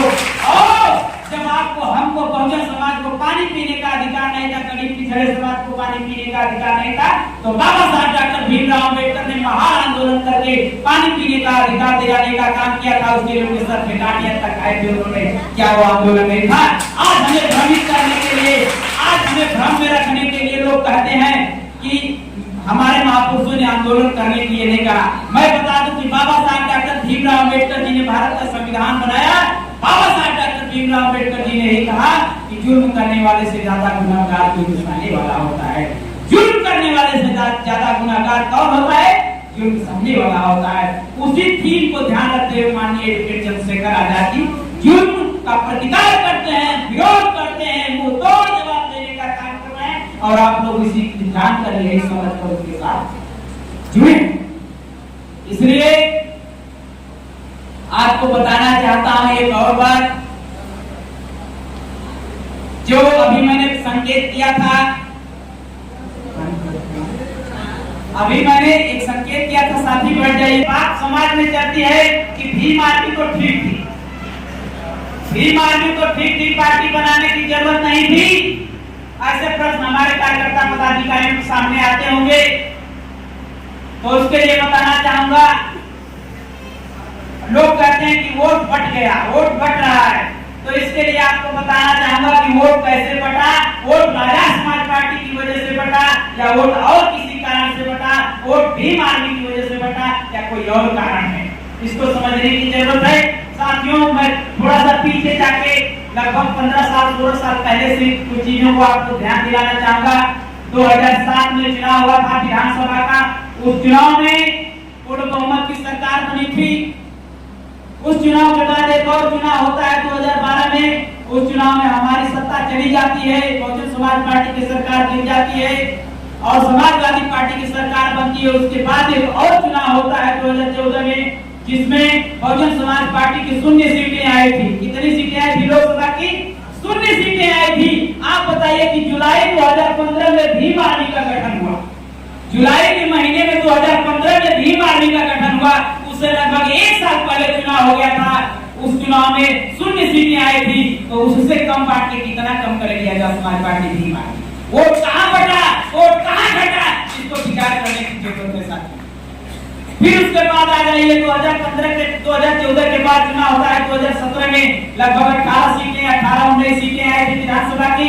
उसके बाद एक और चुनाव होता है लोकसभा 19 में। महागठबंधन होता है समाजवादी पार्टी बहुजन समाज पार्टी का, और सीटें आती हैं 10 और 5। उसके तुरंत बाद जो कभी बहुजन समाज पार्टी विधानसभा का उपचुनाव नहीं लड़ती थी, 12 सीटों से विधानसभा का उपचुनाव लड़ा गया था। कितनी सीटें आई थी किसी साथी को पता है? 0 सीटें। उस समय भी भीम आर्मी आजाद समाज पार्टी कोई चुनाव नहीं लड़ी थी साथियों। और फिर 2022 में चुनाव होता है, इसमें आजाद समाज पार्टी भीम आर्मी चुनाव लड़ी और अधिकांश सीटों पे हमारे साथियों ने चुनाव नहीं लड़ा। माननीय लोकेश चंद्रशेखर आजाद जी के जैसे निर्देश है कि हम लोग अभी कुछ चुनाव देखेंगे, देखते हैं कि एक अवसर किसी को ये बहाना न रहे कि हमने केवल ऐसा किया है। और रिजल्ट क्या निकला? कितनी सीटें निकली? तो जो लोग भ्रम में हैं उसे समझने की जरूरत है। वोट बट्टा कहाँ है, वोट घटा कहाँ है, इसको आप समझने की जरूरत है। बहुत से दूर-दराज लोग भी हमारे बैठे हैं, गार्जियंस लोग बैठे हैं, पिता तुल्य लोग बैठे हैं, माताएं बहनें बैठी हैं। बताना चाहूंगा उदाहरण स्वरूप, एक परिवार में एक बुजुर्ग है, सास ससुर हैं या माता पिता हैं, उनके 5 बच्चे हैं। उदाहरण स्वरूप समझिए 5 बच्चे हैं, 5 बहुएं हैं, अनेकों नाती पोता उनके हैं। जब किसी की तबीयत खराब हो जाएगी, परिवार में किसी बच्चे पे विपत्ति आएगी, कोई समस्या खड़ी हो जाएगी और गार्जियन जब उनकी बात नहीं सुनेगा, उनकी लड़ाई नहीं लड़ेगा, उनके दुख में खड़ा नहीं होगा, उसको दवा की व्यवस्था नहीं करेगा, उसको इलाज की व्यवस्था नहीं करेगा, तो मजबूरी में बहू पोता या लड़का किसी और दरवाजे को खटखटाएगा अपने इलाज के लिए। वही हुआ है। आज तो समाज के लोगों पे लगातार दुर्गति हो रही है, लोग मारे जा रहे हैं, पीटे जा रहे हैं, हमारे लोगों को दुत्कारा जा रहा है, भगाया जा रहा है, अधिकार छीने जा रहे हैं, बालों के साथ बलात्कार हो रहा है। कोई जुबान उठाने वाला नहीं, कोई खड़ा होने वाला नहीं, कोई लड़ाई लड़ने वाला नहीं है। इन कारणों से आपका वोट बटाने की भीम आर्मी की वजह से लग गया था समाज पार्टी की। इसलिए हमें इस चीजों को समझने की जरूरत है साथियों, और हमें उसको बनाने की जरूरत है। एक और चीज बताना चाहूंगा, सबसे पहले बहुजन समाज पार्टी से पहले एक पार्टी थी, बाबा साहब डॉक्टर अंबेडकर साहब की पार्टी थी, RPI party, Republican party of India. बहुत से लोग जानते होंगे। एक और उन्होंने पार्टी बनाई थी, लेबर पार्टी। लेबर पार्टी का काम था जो मजदूर वर्ग था, जो मजदूरी करते थे, लोग कंपनियों में मजदूरी करते थे, उनको मजदूर वर्ग के हक अधिकार सुरक्षा के लिए लेबर पार्टी बनी थी और चुनाव लड़ने के लिए आरपीआई पार्टी बनी थी। आरपीआई पार्टी के रहते हुए माननीय कांशीराम साहब ने बहुजन समाज पार्टी क्यों बनाई? आपके बातों पर स्वागत पार्टी बनाने की जरूरत क्यों? इसको जानिए। जब बाबा साहब डॉक्टर भीमराव अंबेडकर जी हम लोगों के बीच नहीं रहे, तो उस समय जो लोग बचे थे, बाबा साहब के मिशन को, बहुजन महापुरुषों के मिशन को बेचने का काम शुरू कर दिए, वोट को बेचने का काम शुरू कर दिए और पैसे लेने का काम कर दिए, अपना झोला बस्ता भरने का काम कर दिए, पैसे की गठर लेने का काम शुरू कर दिए। और माननीय कांशीराम साहब समझ गए कि इस तरह से मैं यहाँ पूरा जीवन बिता दूंगा, तभी बाबा साहब के मिशन को कभी पूरा नहीं कर पाऊंगा। तब 5 से प्रियस बहुजन समाज पार्टी का निर्माण करके उन्होंने रात दिन संघर्ष करके इस देश में एक अलग शक्ति जमाई। बहुजन हिताय बहुजन सुखाय का नारा दिए और जब से माननीय कांशीराम साहब का नारा क्या बन गया? सर्वजन हिताय सर्वजन सुखाय। और जब से ये नारा बना है, हर साल हर चुनाव में वोट घटता चला जा रहा है, लेकिन किसी के कान में जूं नहीं हो रहा। इसलिए इसी तरह से माननीय कांशीराम साहब के जाने के बाद उस पार्टी में जहां माननीय कांशीराम साहब ने जिसे बनाया, जिसे खून पसीने से सीखा, उसको बेचने का काम किया जा रहा है, उसको खत्म करने का काम किया जा रहा है। इसलिए बाबा मानव भाई एडवोकेट चंद्रशेखर आजाद जी को इस बात का एहसास हो गया कि इस तरह से मैं बहुजन महापुरुषों की कितनी भी पीड़ा मेरे दिल में है, चाहे 100 मुकदमे हो गए, चाहे 1000 मुकदमे हो गए, लेकिन मैं लड़ाई को जीत नहीं पाऊंगा जब तक आजाद समाज पार्टी का निर्माण नहीं करूंगा। इसलिए उन्होंने आजाद समाज पार्टी का निर्माण किया। साथियों, इन चंद शब्दों के साथ विकास को समेटते हुए आपको बताना चाहता हूं कि हमें तर्क संगत बनना है। जब भीम आर्मी ने भी उससे पहले वोट पड़ के 80 सीटें आ गई, तो भीम आर्मी का आजाद समाज पार्टी का दोष क्यों देते हो? अपनी कमियों को देखो। जो लोग कहते हैं कि भीम आर्मी हमारे युवाओं पे मुकदमे करा रही है, इसको भी समझने की जरूरत है। असलियत वो आपके मुकदमे से उनको कष्ट नहीं है, असली बात यह है कि उनकी रोजी रोटी बंद हो गई, उनकी कमाई बंद हो गई है, उनको कोई परेशान नहीं देता है थाने पे जाने पे। सब लोग तो भीम आर्मी या समाज पार्टी को पूछ रहे हैं, शैलेश को पूछ रहे हैं, आपको पूछ रहे हैं, आपको पूछ रहे हैं। तो इसलिए हमें अपने संघर्ष को बचा के रखना है। भाई एडवोकेट चंद्रशेखर आजाद जी के संघर्ष को महसूस करते हुए इस लड़ाई को आगे बढ़ाना है।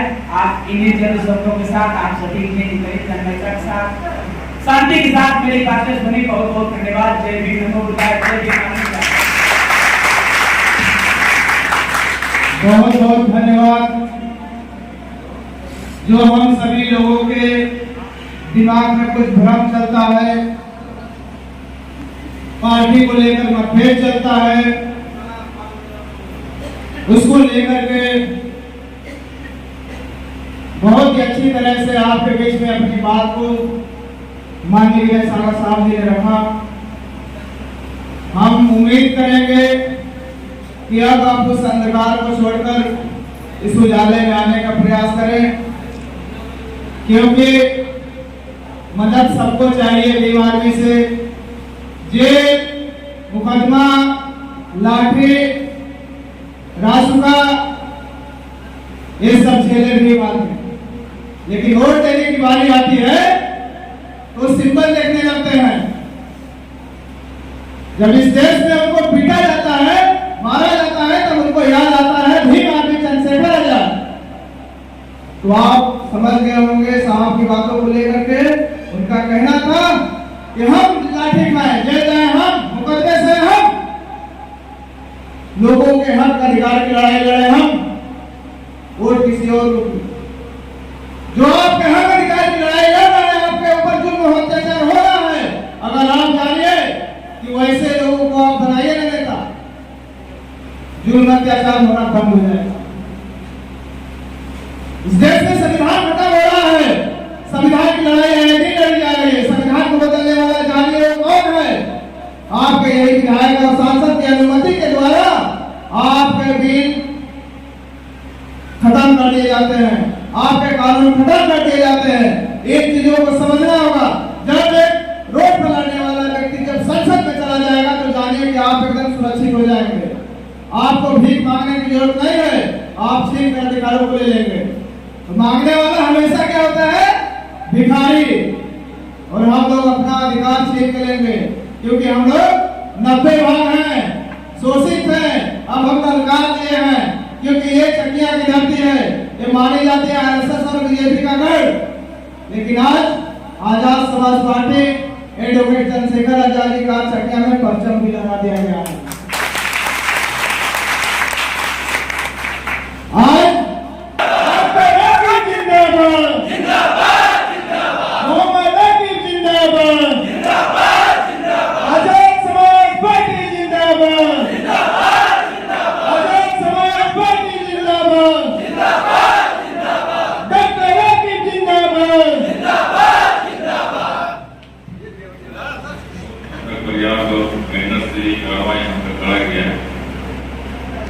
सबसे पहले शोषित वंचित समाज के जन्मे सभी महापुरुषों को नमन व सलाम करते हुए मैं अपनी बात आरंभ करता हूं। मंच पर मंचासीन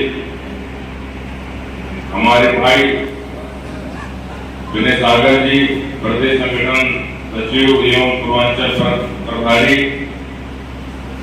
हमारे साथ में चलकर आए अति पिछड़े समाज से आने वाले हमारे भाई शिव प्रकाश विश्वकर्मा जी, जिन्होंने भाई के संघर्षों और नीतियों को देखकर आजाद समाज पार्टी काशीराम के बैनर तले काम स्टार्ट किया। हमारे भाई इस वाराणसी मंडल के अध्यक्ष गोरखनाथ बौद्ध जी, हमारे मंडल उपाध्यक्ष दिनेश बौद्ध जी, राघव जी, लंकेश जी एवं जिलाध्यक्ष एवं उनकी कमेटी, विधानसभा कमेटी एवं आप सब सम्मानित श्रोतागण जो इस मीटिंग में आके, इस प्रांगण में आके इस मीटिंग की शोभा बढ़ाए और बाबा साहब माननीय काशीराम साहब के मिशन को सुनने के लिए, उसको आगे बढ़ाने के लिए आप लोग यहाँ अपना कीमती समय दे रहे हैं। आप लोग का भी विशेष आभार एवं शुक्रिया। साथियों, यहाँ भी जितने भी वक्तागणों को मैंने सुना और समझा, सबका एक ही मकसद था कि कैसे अपने गरीब कुचले पिछड़े समाज को, दलित कुचले समाज को, शोषित वंचित समाज को सामाजिक, राजनीतिक और आर्थिक मुख्य धारा में कैसे बुलाया जाए, और उसको लाने के लिए बाबा साहब ने आपको बहुत बड़ा सुरक्षा कवच दिया है, वो है संविधान। अभी कई साथियों ने कहा कि संविधान को बदलने की बात हो रही है। साथियों, संविधान को बदलने ना बदलने उसको अलग की जरूरत है, लेकिन हम 77 सालों से इस देश में अपने वोटों से देकर जो सरकार बनाते आए हैं, हमें अपने आप का आकलन करना चाहिए कि उस संविधान में हमको भी शासक बनने का अधिकार दिया था, उस दिल्ली के तख्त पे बैठने का अधिकार दिया था, उस लाल किले से आजादी के दिन झंडा फहराने का अधिकार दिया था। लेकिन ऐसी क्या गलती है, ऐसी क्या मजबूरी है कि हम लोग अन्य विरोधियों के फांसे में फंसकर अपना वोट कहीं और दे देते हैं और फिर 5 साल तक संविधान बचाओ यात्रा करते रहते हैं। आखिर उसी संविधान को आप अगर लागू नहीं करा सकते हैं तो आप बचाएं कैसे? उसको पहले आप लागू तो कराएं। आप बचाने के लिए तो सड़कों पे उतार आते हैं। आप संविधान को एक आंच भी आई, आप बड़ी बड़ी कस्में लोग खा लेते हैं, लेकिन उसी संविधान का राज 77 सालों से देश में नहीं है, उसके लिए लेकिन अभी तक कोई जाग नहीं। उसी संविधान का राज, उसी बाबा साहब ने ये संविधान इस उम्मीद के साथ दिया था कि आने वाले वक्त में, आने वाले भविष्य में मेरा ये दुखियारा समाज, मेरा ये पिछड़ा समाज, मेरा ये गरीब समाज आने वाले समय में, उसके लिए ये संविधान उम्मीद की रोशनी होगी। लेकिन बाबा साहब ने एक बात और कही कि अगर ये संविधान में लिख तो रहा हूं, इसको बना तो रहा हूं, इसको आपको दे तो रहा हूं, लेकिन अगर इसको जो लागू करने वाले होंगे, अगर उनकी नीयत साफ नहीं होगी तो ये संविधान फिर आपके लिए कुछ नहीं रहेगा। इस संविधान का आपको पूरा फायदा कभी नहीं मिलेगा। तो हम बाबा साहब को मानते हैं या बाबा साहब की बात को मानते हैं, इसमें दोनों का फर्क। बाबा साहब को मानना, फूल चढ़ाए, शोभा यात्रा निकाले और जाकर सो गए। लेकिन अगर बाबा साहब की बात को मानते हैं तो हम लोग यहाँ से जाएंगे, अपने विचारधारा, अपने महापुरुषों की विचारधारा की पार्टी को बढ़ाने के लिए अपने घर परिवार से, गली से, अपने गांव से उस पार्टी को मजबूत करने का काम करेंगे। शिक्षित, संगठित, संघर्ष, इन तीनों में से आप स्वयं आकलन कर लें कि बाबा साहब के ये 3 मूल मंत्र थे। इन मूल मंत्रों में आपने कहां तक सफलता पाई? कहां तक आपने सफलता पाई? शिक्षित तो आप हो गए, लेकिन आप प्रैक्टिकली या खड़े नहीं हो पाए। आपको ये नहीं पता है कि इस राजनीति में, इस सामाजिक चेतना में आपको कैसे ऐसे काम करने चाहिए कि आपके लोगों की सरकार हो। जब वोट आएगा, जब चुनाव आएगा, हर चुनाव में आपको शेर बना के जाएगा। आप सोचते हो अरे हमारी सुरक्षित सीट पे हमारे समाज में से कोई शेर आया, आपके बीच में भेज दिया जाएगा। ये सागर जी हैं, इनको हमने भेज दिया कि किसी अन्य पार्टी से आगे आप लोग को ये लगा कि ये तो अपने आदमी, इनको वोट दो, जिता दो। लेकिन अगर उस पार्टी की विचारधारा आपके खिलाफ होगी और पिछले 5 सालों तक आपके खिलाफ अगर वो विचारधारा रही है, पिछले अगर 77 सालों से आपके खिलाफ वो विचारधारा रही है, तो कैसे वो आपके लिए भलाई काम कर सकती है? कैसे वो आदमी जिसको आप जिता कर विधानसभा से, इस लोकसभा से उस संसद, उस विधानसभा में भेजोगे, कैसे वो आपके लिए बेहतरीन काम करेगा? कैसे आपके लिए वो कल्याणकारी काम करेगा? कैसे आपके शिक्षा के क्षेत्र में काम अच्छा करेगा? कैसे आपके चिकित्सा के क्षेत्र में काम करेगा? क्यों? क्योंकि उस राजनीतिक सर्कस में शेर तो बना के भेजा जाता है, लेकिन उस शेर के गले में पट्टा होता है, इसलिए उसको सर्कस का शेर कहा जाता है। उस राजनीति के लिए खाली टिकट देने के लिए काम किया जाता है। वो चेहरा तो आपके समाज में से होता है, लेकिन उसकी लगाम किसी और के पास होती है। वो 5 साल तक इतनी उनकी वो नहीं होती हिम्मत कि विधानसभा या लोकसभा में सही से जय भीम भी कह पाए। हम कैसे करेंगे? जिस बाबा साहब आज उस सुरक्षित सीट पे वो खड़े होकर बातें कर रहे हैं, वो बातें रख रहे हैं, उसी बाबा साहब का भी नाम लेने में उनकी जबान काट दी जाती है। और आपको लगता है हमारे समाज का आदमी, इसको वोट दो, जिता दो। साथियों, आप मंथन की जरूरत है। इस देश में जब कोई भी गरीब पिछड़े समाज से, कोई दबे कुचले समाज से, कोई गरीब का बेटा जब इन सामंतवादी ताकतों के खिलाफ खड़ा होता है, तो उनके पेटों में दर्द होता है। तब उनके पेट में दर्द होने लगता है कि अरे ये जो हमारे सैकड़ों सालों से हमारी जो है नौकरी चाकरी करता था, आज ये हमारे सामने आंखों में आंखें डालकर बात कैसे कर रहा है? अगर इसको डांट रहे, इसको फटकार रहे, इसको स्टूल नहीं दे रहे, इसको कुर्सी नहीं दे रहे हैं, तो जमीन पे क्यों नहीं बैठ रहा? वो इसी में परेशान रहता है। फिर वो षड्यंत्र करते हैं, फिर वो षड्यंत्र करते हैं कहीं इनका नेता ही जो नेतृत्व उभर रहा, कहीं ये बहुत आगे ना चला जाए, तो तरह तरह के वो हथकंडे अपनाएंगे। कभी अपने किसी आदमी को खरीद को आपके बीच में डाल देंगे, वो अंदर से खोखला करता है। कभी कभी आप नेता को गोली चला के आपको डराने की कोशिश करेंगे कि किसी तरीके से लोग डरे, सहमे, ये लोग छिपे। लेकिन अगर आपकी नीयत सही है, आपका कार्य सही है, आपका ईमान सही है, तो आपको अच्छे काम करने के लिए कोई रोक नहीं पाएगा। एक ऐसा देश है, एक ऐसा जहां पे संविधान का राज है कि एक देवी स्वरूप स्त्री को पूरे देश में नंगा घुमाया जाता है, उसका वीडियो बनाकर सोशल मीडिया पर डाला जाता है, और इस देश के प्रधानमंत्री एक शब्द भी नहीं बोल पाते हैं, यहाँ तक कि वहां जाते नहीं और बात करेंगे स्त्री बंधन, महिला आरक्षण बिल। अरे आप आरक्षण बिल ले आओ या पूरा उठा के कुर्सी में बैठा दो।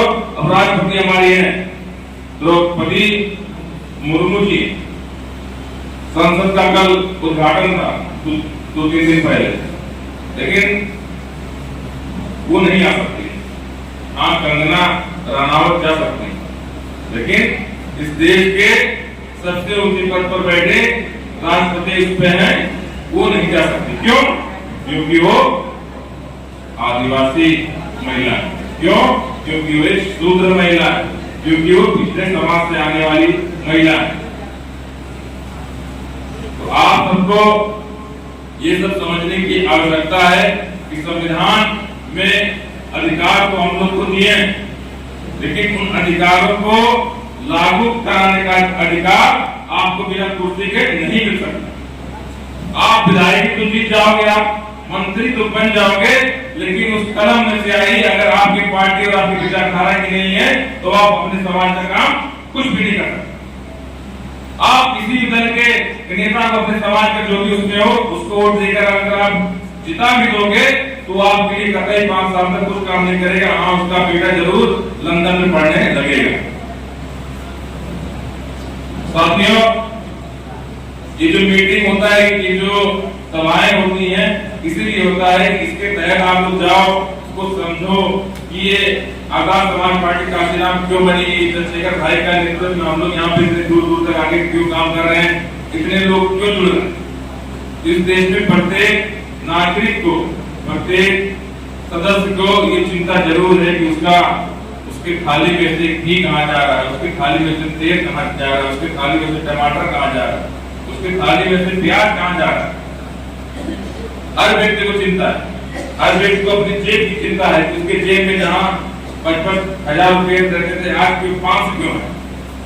अब उस बाप को अपनी बेटी की चिंता रहता था जिसकी वो शादी में तो तोला सोना देता था, उसमें वो ये सोच रहे खाना कैसे खिलाएंगे बारातियों को। तो बहुत दयनीय स्थिति में देश गुजर रहा है, लेकिन आपको आभास नहीं करने दिया जा रहा। आप जैसे आभास करना चालू करते हो तो तुरंत कुछ ना कुछ नया खुराक, नया व्यंजन ला के आपके सामने रख देते हो और आप देखते हो तो खुश हो जाते हो कि हरा भरा व्यंजन फालतू हम लोग ले। तुरंत आपको किसान सम्मान निधि के तहत 2,000 रुपया 3 महीने में डाल दिया जाता है। ये लो, आप सोचते 2,000 रुपया मिला है, इससे बढ़कर क्या चाहिए। आज तक पिछली सरकारों ने हमें कुछ नहीं दिया था, लेकिन आप जब वही 2,000 रुपया लेकर खाद लेने जाते हो तो उसी खाद पे टैक्स बढ़ाकर, उसी तेल पे टैक्स बढ़ा के जिस तेल की गाड़ी से आप जाते हो वो इनडायरेक्टली आपसे वसूल लेते हैं। तो आपके पास बचा क्या, आपके पास रहा क्या? 4 दिन की चांदनी फिर अंधेरी रहा। आप खुश तो हुए लेकिन पूरे 5 साल तक खुश नहीं हुए। आपको तरह तरह से राजनीतिक हथकंडों में फंसाया जाता है। जैसे चुनाव आएगा 4.5 साल तक आपके घरों में, आपके गांव में, आपके मोहल्लों में हमारी माताएं, बहनें, बेटियां, भाई सबके ऊपर जुल्म होता रहता है, अत्याचार होता रहता है, वो पिटते रहते हैं, तरह तरह की छेड़खानी होता रहता है। लेकिन हम लोग 4.5 साल तक जाते हैं, थानों के चक्कर काटते रहते हैं, लेकिन आपका विधायक, आपका सांसद आपके साथ खड़ा नहीं होता है। वो तुरंत देखता है आपने वोट किसको दिया, और अगर आपने वोट भी दिया हो तो आप कहते हो कि साहब हम आपको कोई एहसान किए हो, पैसा नहीं दिए थे, खाना नहीं दिए थे, एक दिन के लिए कुछ दिए नहीं थे, तो आप कहते हो साहब वो तो ठीक है, लेकिन एक दिन के चक्कर में 4 साल बोला भूखा मारो। तो यही दुर्दशा है। इसी दुर्दशा को दूर करने के लिए बाबा साहब ने, मानवर काशीराम साहब ने एवं अन्य बहुजन महापुरुषों ने आपके जीवन में संघर्ष को मजबूत करने के लिए, आपके जीवन से दास्ता का जीवन मुक्त करने के लिए ही उन्होंने बहुत से संघर्ष किए। हम लोग यहाँ पे बाबा साहब, मानव काशीराम साहब पे आते हैं, पुष्प अर्पित करके चले जाते हैं, घर पे जाके भूल जाते हैं। यहाँ आते हैं तो बाबा साहब के बारे में जब गोष्ठी होती है, भैया उन्होंने 4 बच्चों की कुर्बानी दी, हमारे समाज के लिए, इसके समाज के लिए दी। लेकिन मैं यहाँ पे आप सभी से पूछना चाहता हूँ, क्या आपने बाबा साहब की तरह कभी भी आपने साल भर में 1 महीना समाज के लिए दिया या इस पार्टी के लिए दिया? अगर आपने नहीं दिया है तो आप बाबा साहब के 4 बच्चों की कुर्बानी का यहाँ पे कहने का क्या मतलब? यानी आप झूठे हो, यानी आप झूठा कहते हो। अगर आपको कुर्बानी का एहसास होता, अगर आपको दिल से एहसास होता तो आप आजाद समाज पार्टी काशीराम को इन 3 सालों में देश की नंबर 1 पार्टी बना देते। हमारी संख्या भारी, हमारी सब कुछ भारी, हम 100 में 90 हैं, फिर भी हम अभी कम। इसका जिम्मेदार कौन? वो लोग अपना मिशन, अपना मूवमेंट के लिए दिन रात जागते, 4 बजे जागते हैं और रात को जल्दी सो जाते हैं। हम लोग देर में उठते हैं तो देर में पाओगे। हम लोगों ने कभी अपने अंदर ये आकलन करने की कोशिश की कि हम लोग 4 बजे क्यों नहीं उठते, हम लोग लेट उठते हैं। हम लोग देर में सोएंगे, देर में उठेंगे। वो लोग जल्दी उठेंगे, जल्दी सोएंगे। तो उनको उनका लक्ष्य एक होता है, उनको ये पता होता है कैसे काम करना है।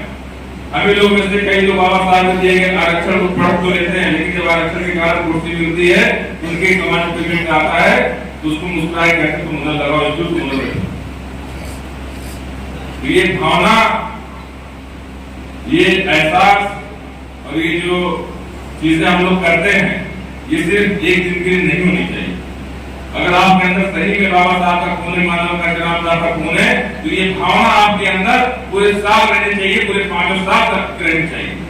तभी ये कार्य आगे बढ़ेगा, तभी ये शोषित वंचित समाज आगे बढ़ेगा।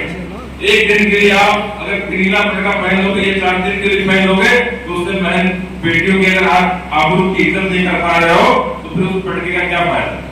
आपको ऐसा काम करना चाहिए कि नीला पटका अगर हमारी कोई बहन, हमारी कोई माता अगर पहन के चलते, तो किसी हिम्मत ना होगी उसको देख ले। आपको ऐसा काम करना चाहिए। आपके पटका अगर गले में पहन रहे हो, अगर आपकी बहन और आपके लोगों की इज्जत आपका कुल रही के खिलाफ अत्याचार हो रहा है, तो इस पटके का क्या मान।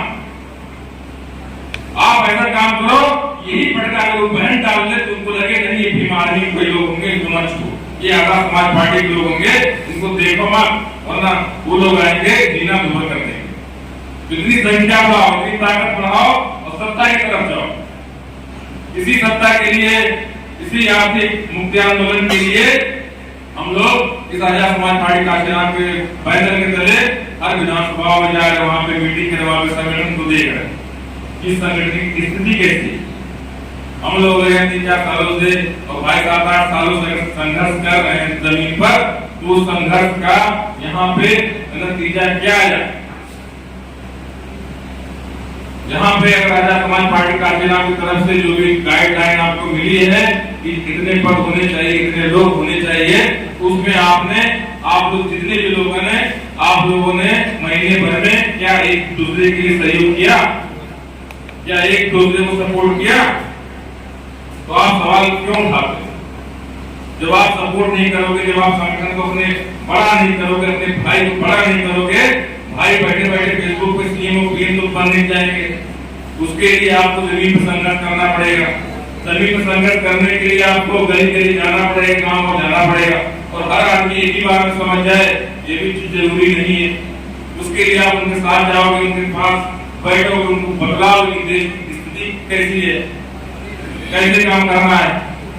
जहां आप जाओ आपको अपना आचरण भी साफ रखना है, अपने कपड़े भी साफ रखना है। ये नहीं कि 5 तंबाकू खा कर चले गए और बोले भैया जुड़ जाओ, कहेगा पहले अपने आप को संभाल लो तब तुम सरकार बनाना। सरकार बनाने के लिए भी तो आपको सरकार वाला दिखना चाहिए, और सरकार वाला दिखो कैसा दिखोगे। आप अपना ड्रेसिंग सेंस बदलो, अपने बात का लहजा बदलो, आपका आचरण ऐसा हो कि उसको ये लगे कि ये विधायकों वाली पार्टी है, इसको वोट दे सकते हैं। वरना वोट आपको क्यों देगा? किसी कमजोर को, किसी कुपोषण को कोई वोट देता है, कोई साथ देता है? नहीं देता। तो इसके लिए आपको मजबूत बनना पड़ेगा। देखो शेर आया कहने से खाली शेर नहीं आ जाएगा, अगर दहाड़ दे तो हमें लगता है 150 लोग भाग जाएंगे, भागेंगे। अगर कोई शेर सही में आ जाए तो कितने लोग टिकेंगे? कम से कम अगर देखो शेर आया कर रहे हो तो अपना भी तो शेर बन के दिखाओ। खाली एक शेर को उम्मीद में रहोगे तो क्या मतलब होगा? अगर सिर्फ चंद्रशेखर भाई के बनने से समाज की दुर्दशा, उसकी स्थिति बदलाव हो सकता है, तो चंद्रशेखर भाई कभी का सांसद होकर बन चुके होते। ये एक आदमी के बनने से नहीं होगा। ये 403 विधानसभा सीटों में जब तक आपके पास 250 सीट विधायकों की नहीं होगी, तब तक आप मुख्यमंत्री नहीं बन सकते। और उन 250 विधायकों को जिताने के लिए आपको कमर तोड़ मेहनत करनी पड़ेगी। आपको अपने बहुजन महापुरुषों के विचारों को पढ़ना पड़ेगा, राजनीति सीखनी पड़ेगी, सामाजिक ज्ञान लेना पड़ेगा, आपको अपना आचरण स्वभाव सही करना पड़ेगा। आपको जो संगठन में काम दिए जाते हैं उस संगठन को ईमानदारी से आपको करना पड़ेगा, तब जाकर आप ये सरकार बना पाओगे, तब आप चंद्रशेखर भाई को वहां पे बैठा पाओगे, तब आप जो ये लोग आप लोग सब लोग मेहनत कर रहे हैं, तब इस मेहनत को सफल बना पाएंगे। नहीं तो हम आएंगे, सामाजिक जागरूकता सम्मेलन करते रहेंगे, मीटिंग करते रहेंगे, लेकिन ये 5 साल बाद फिर गायब हो जाएगा। 5 साल तक मेहनत करेंगे और अगर कोर्ट के रूप में कन्वर्ट नहीं करा पाए तो ये मेहनत और भाई का संघर्ष फिर जीरो पा जाएगा। तो इसके लिए आपको राजनीति सीखनी पड़ेगी। ना अगर सीख पा रहे हो, ना समझ पा रहे हो, उसको समझिए, इसलिए पूछिए, लेकिन अपने आप को भी नेता बनाने के लिए प्रयत्न करिए। हर कोई जो पार्टी नहीं बनती है, अलग से कहीं से बाहर से विधायक या सांसद इम्पोर्ट नहीं होते हैं। इसी में से ये आप लोग को विधायक और सांसद बनना पड़ेगा। नहीं आती विद्याएं, उस विद्याओं को सीखिए, कैसे राजनीति में विधायक बने, बूथ कैसे करें, बूथ मैनेजमेंट कैसे करना है, सेक्टर कैसे बनाना है, विधानसभा कमेटी कैसे बनानी है, मीटिंगें कैसे करनी, उन मीटिंगों में सिस्टम क्या होना चाहिए, पहले कम हुआ कौन कहेगा, पहले ए कहेगा, फिर बी कहेगा, फिर सी कहेगा, फिर डी कहेगा, उसका एक सिस्टम बनाइए, कैसे बैठना है, कैसे यहाँ मीटिंग के बाद मीडिया पे जाके रिपोर्ट करना है, कैसे वहाँ पे मीडिया बंद को जिला मीडिया प्रभारी का जो काम होता है वो प्रेस विज्ञप्ति बनाकर 5 बजे से पहले जाकर उसको कब देना है उसको ये भी पता होना चाहिए। तब आपकी इस मीटिंग का चर्चा अखबारों में होगा, अखबारों में जनता देखेगी, वो समझे कि आपकी आजाद समाज पार्टी का चेहरा चंदौली में है। उसके लिए हर आदमी को अपने पद का निर्वहन ईमानदारी से करना पड़ेगा, विवेकपूर्ण तरीके से करना पड़ेगा, तभी सफलता मिलेगी। तब उस लाल किले पे उस आजादी पे अपने समाज का कोई व्यक्ति प्रधानमंत्री बनकर झंडा फहराएगा, वरना इतना आसान नहीं है। हमारे कहने से अगर भाई प्रधानमंत्री बन जाते तो 24 घंटा जाप कर ले, अगर बाबा साहब का खाली नाम लेने 24 घंटे जाप करने से अगर कोई विधायक बन जाता तो बाबा साहब का जाप कर ले। उनके दिखाए गए रास्तों पर चलना, उनके दिखाए गए बातों पर चलना, उनको महसूस करना कि उन्होंने कैसी कुर्बानियां दी। खाली हमारे कहने से 4 बच्चों को उन्होंने कुर्बानी दे दी और हम लोग यहाँ बैठ के जाके बाहर आराम करें तो ये समाज की में बदलाव नहीं होगा। अगर उन्होंने 4 बच्चों को कुर्बानी दी थी तो आप भी कम से कम 1 महीने में 1 दिन समय दो, 1 महीने में दे पा रहे हो 3 महीने में आप 1 दिन समय दो, वो भी नहीं आप दे पा रहे हो 6 महीने में कम से कम 10 दिन समय आप दो। कुछ ना कुछ आपको अपना त्याग करना पड़ेगा, चाहे तन मन धन किसी भी रूप में, और हर आदमी को समझना होगा ये बराबर का काम है। और जैसी जिसकी क्वालिटी अच्छी हो, जो अच्छा बोलने में अच्छा हो, जो अच्छा नेतागिरी करने में अच्छा हो, तो सब लोग एकजुट होकर उसको आगे कर दो। ये भावना जब तक आपके अंदर नहीं रहेगी तब तक कोई भी समाज में से आगे नहीं बढ़ पाएगा। देखा देखे ना कि देखा तो एक दूसरे को खींचता रहता है। अगर हम लोग इसी प्रवृत्ति में रहे तो क्या इस महीने कोई विधायक बन पाएगा? या इस मीटिंग में आके हम लोग 5 साल बाद विधायक बन पाएगा? लेकिन इस मीटिंग के बाद अगर आप लोग गए, फील्ड पे उतरे, जमीन पर उतरे और वहां पे अगर आपने अच्छे से भाई चंद्रशेखर आजाद जी का जो असली में निर्देश होता है कि आप लोग जमीनी स्तर पर, बूथ स्तर पर, सेक्टर स्तर पर, विधानसभा स्तर पर आप मेहनत करो, लोगों को जोड़ो। अभी इसमें से कई साथियों को यही नहीं पता होगा कि कितने बूथ का एक सेक्टर होता है और एक सेक्टर में कितनी कमेटी होती है। और अभी अगर पूछ लोगे तो आप कहेंगे नहीं भाई को पीएम बनना तय है, वो सबसे पहले जो आप कहेंगे भाई का सीएम बनना तय है। कहां तय है? आप भी लोग तो काम करोगे कि बाहर भी लोग आए काम करने के लिए? एक विधानसभा में करीब करीब 400 बूथ होते हैं, जहाँ पे कितने बूथ अध्यक्ष हाल उठा ले, कितने बूथ अध्यक्ष? कोई बूथ अध्यक्ष यहाँ पे है? इस विधानसभा के चकिया में कोई बूथ अध्यक्ष है कि नहीं है? जहाँ पे वोट पड़ता है, मतदान केंद्र का कोई अध्यक्ष है? कोई सेक्टर अध्यक्ष है? कोई है तो भैया हाथ उठा लो, तो जिक्र नहीं, गोली नहीं मारेंगे। अंग्रेजी शासनकाल खत्म हो गया, कोई नहीं है।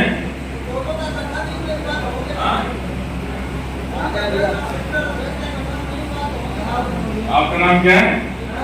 अरे तो जाइए, क्या नाम है?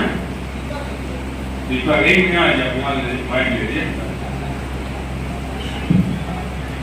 जी। क्या नाम आपका? दीपक। आप पार्टी में कोई पद पे हैं? कब से आए? आज से आए? अच्छा, बढ़िया। आज से आपका क्या है प्लान आगे? यही प्लान है सर कि इस पार्टी को हम लोग सुचारू रूप से चलाएं और बूथ में लेकर इसके आपको आपको लेकर आया? हमको खबर मिला, हम चले कि लेकर हम रखते हैं। खबर कौन दिया? ये विशाल है। हाँ, यहाँ के विधानसभा अध्यक्ष क्या है? विधानसभा अध्यक्ष क्या है? विधानसभा अध्यक्ष क्या है? आप लोग को देर तो नहीं हो रही है? ये आप ही लोग के लिए काम है, कुछ चीज सीखेंगे, कुछ समझेंगे, कुछ हमसे गलती होगी, कुछ आपसे होगी, इसी बहाने एक दूसरे का हाथ थाम कर लोग आगे बढ़ेंगे। क्या नाम है आपका? सुरेश कुमार बागी, चकिया विधानसभा अध्यक्ष। पूरी कमेटी आप कंप्लीट है? पूरी तो नहीं है और अगर तो बनाया है, बनी है कि नहीं?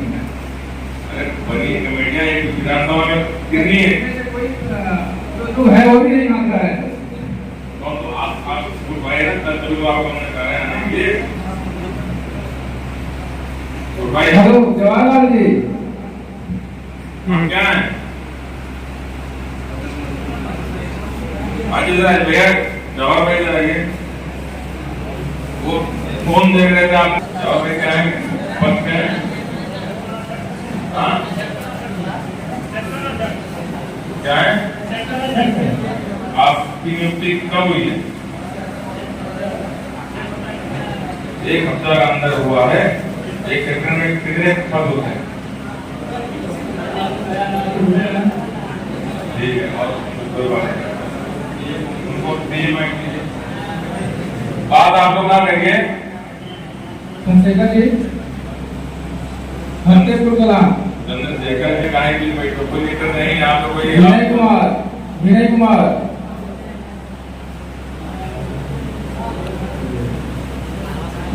कुमार एक हमारे पास है, हमने उनको छुपा लिया है। विनय सागर जी आप बोले। सुनील कुमार बूथ अध्यक्ष तिहारी।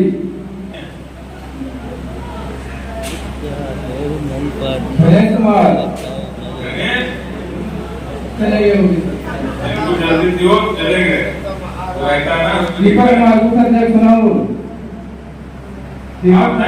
आप कुछ है?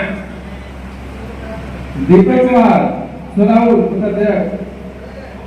राजेंद्र कुमार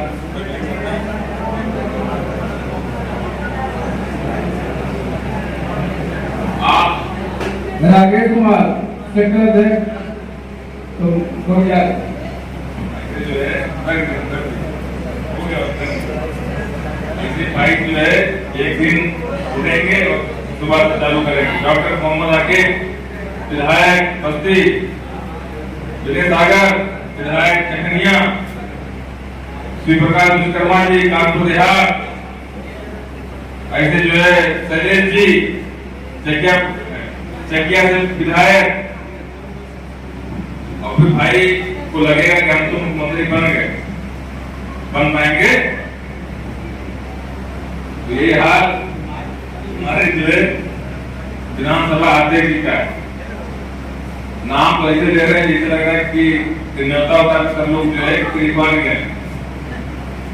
तो भैया संगठन का मूल मंत्र जब तक आपको नहीं आएगा, जब आप इसमें समय दे रहे हो, अपना पैसा खर्च कर रहे हो, संघर्ष कर रहे हो, सब कुछ कर रहे हो, हमें आप लोगों से लगाव है, इसलिए ये बातें आपको बताई जाएंगी। आप अपना यहाँ आते हो, अपनी उपस्थिति दर्ज कराते हो। भाई जब कहीं आपके संघर्ष करते हैं, जब शेखर भाई कहीं संघर्ष करते हैं, तो आप लोग उनका सपोर्ट करते हो, उनका साथ देते हो। लेकिन जब चुनाव के टाइम में आप लोग बूथ अध्यक्ष बनकर, सेक्टर अध्यक्ष बनकर, विधानसभा अध्यक्ष बनकर, विधानसभा उपाध्यक्ष बनकर अगर काम नहीं करोगे, तो आपने जो 5 साल का संघर्ष अपने लिए भी किया, जो भाई के लिए भी किया, वो सब व्यर्थ है, वो किसी काम का नहीं। ना उससे आपके बाबा साहब खुश होते हैं, ना उससे आपके मानव का जनाब साहब खुश होते हैं, ना उससे आपका समाज खुश होता है, ना आपके आने वाले बच्चे भी खुश होंगे, क्योंकि आपकी जो दिशा और दशा है वो सही नहीं। मेरे साथियों, जो भी साथी यहाँ पे आए हैं, कहीं ना कहीं उनको आजाद समाज पार्टी काशीराम के राष्ट्रीय अध्यक्ष माननीय चंद्रशेखर आजाद जी से स्नेह है, लगाव है, उनके साथ जो संघर्ष कर रहे हैं, उनके नेतृत्व से प्रभावित होकर आप यहाँ पे इकट्ठा हुए। तो ये सिर्फ एक जिला अध्यक्ष या एक विधानसभा अध्यक्ष या एक प्रदेश महासचिव की जिम्मेदारी नहीं बनती है जो संगठन का पोस्टर लेकर टहले और काम करे और सबको समाज का उद्धार कर दे। ये समाज के में रहने वाले प्रत्येक व्यक्ति के कर्तव्य बनता है कि वो भी अपने जिला अध्यक्ष, विधानसभा अध्यक्ष, अपने प्रदेश महासचिव, अपने अध्यक्ष का साथ दे। आप सब जितने भी यहाँ साथी आए हैं वो सब आपसे प्रण कर लें कि अपने आसपास जो भी आजाद समाज पार्टी का पदाधिकारी होगा उससे वो सवाल करेंगे और उससे वो खुद कहेंगे कि मुझसे सवाल करो कि मैंने क्या काम किया, और एक दूसरे का सपोर्ट करके अपनी अपनी जगह पर टीम को मजबूत करें। और जिसको भी बनाए तो आजाद समाज पार्टी कांशीराम के द्वारा जो भी आपको संगठन संरचनात्मक जो भी एक लिस्ट मिली है उस लिस्ट के बारे में समझाए कैसे गठन हो, उसको ना समझ में आए। हमारे भी लोग अभी नए नए लोग हैं, बहुत लोग राजनीति में नए, इनको समझ में नहीं आता। हम भी कभी नए थे लेकिन धीरे धीरे अमरीक भाई के नेतृत्व में, मेरे सागर जी के साथ में हमने भी चीज सीखा। तो ऐसे आप लोग भी कहीं ना कहीं अगर सीखना चाहोगे तो सीख जाओ, लेकिन इस तरह अगर आप काम करोगे, इस तरह आपका अगर रवैया 5 साल चल रहा तो ये समाज का उद्धार तो छोड़िए, इस संविधान बदलने की बात छोड़िए, आप अपना चेहरा भी उसमें देखोगे आईने में तो आपको ये समझ में आएगा कि मैं मेरे सागर हूँ, कि मैं डॉक्टर रागी हूँ। इतनी दुर्गति आपके समाज को होगी, इतनी दुर्गति आपके लोगों की होगी, इतनी दुर्गति आपके बच्चों की होगी कि आपको ये समझ में नहीं आएगा कि क्या हो रहा है।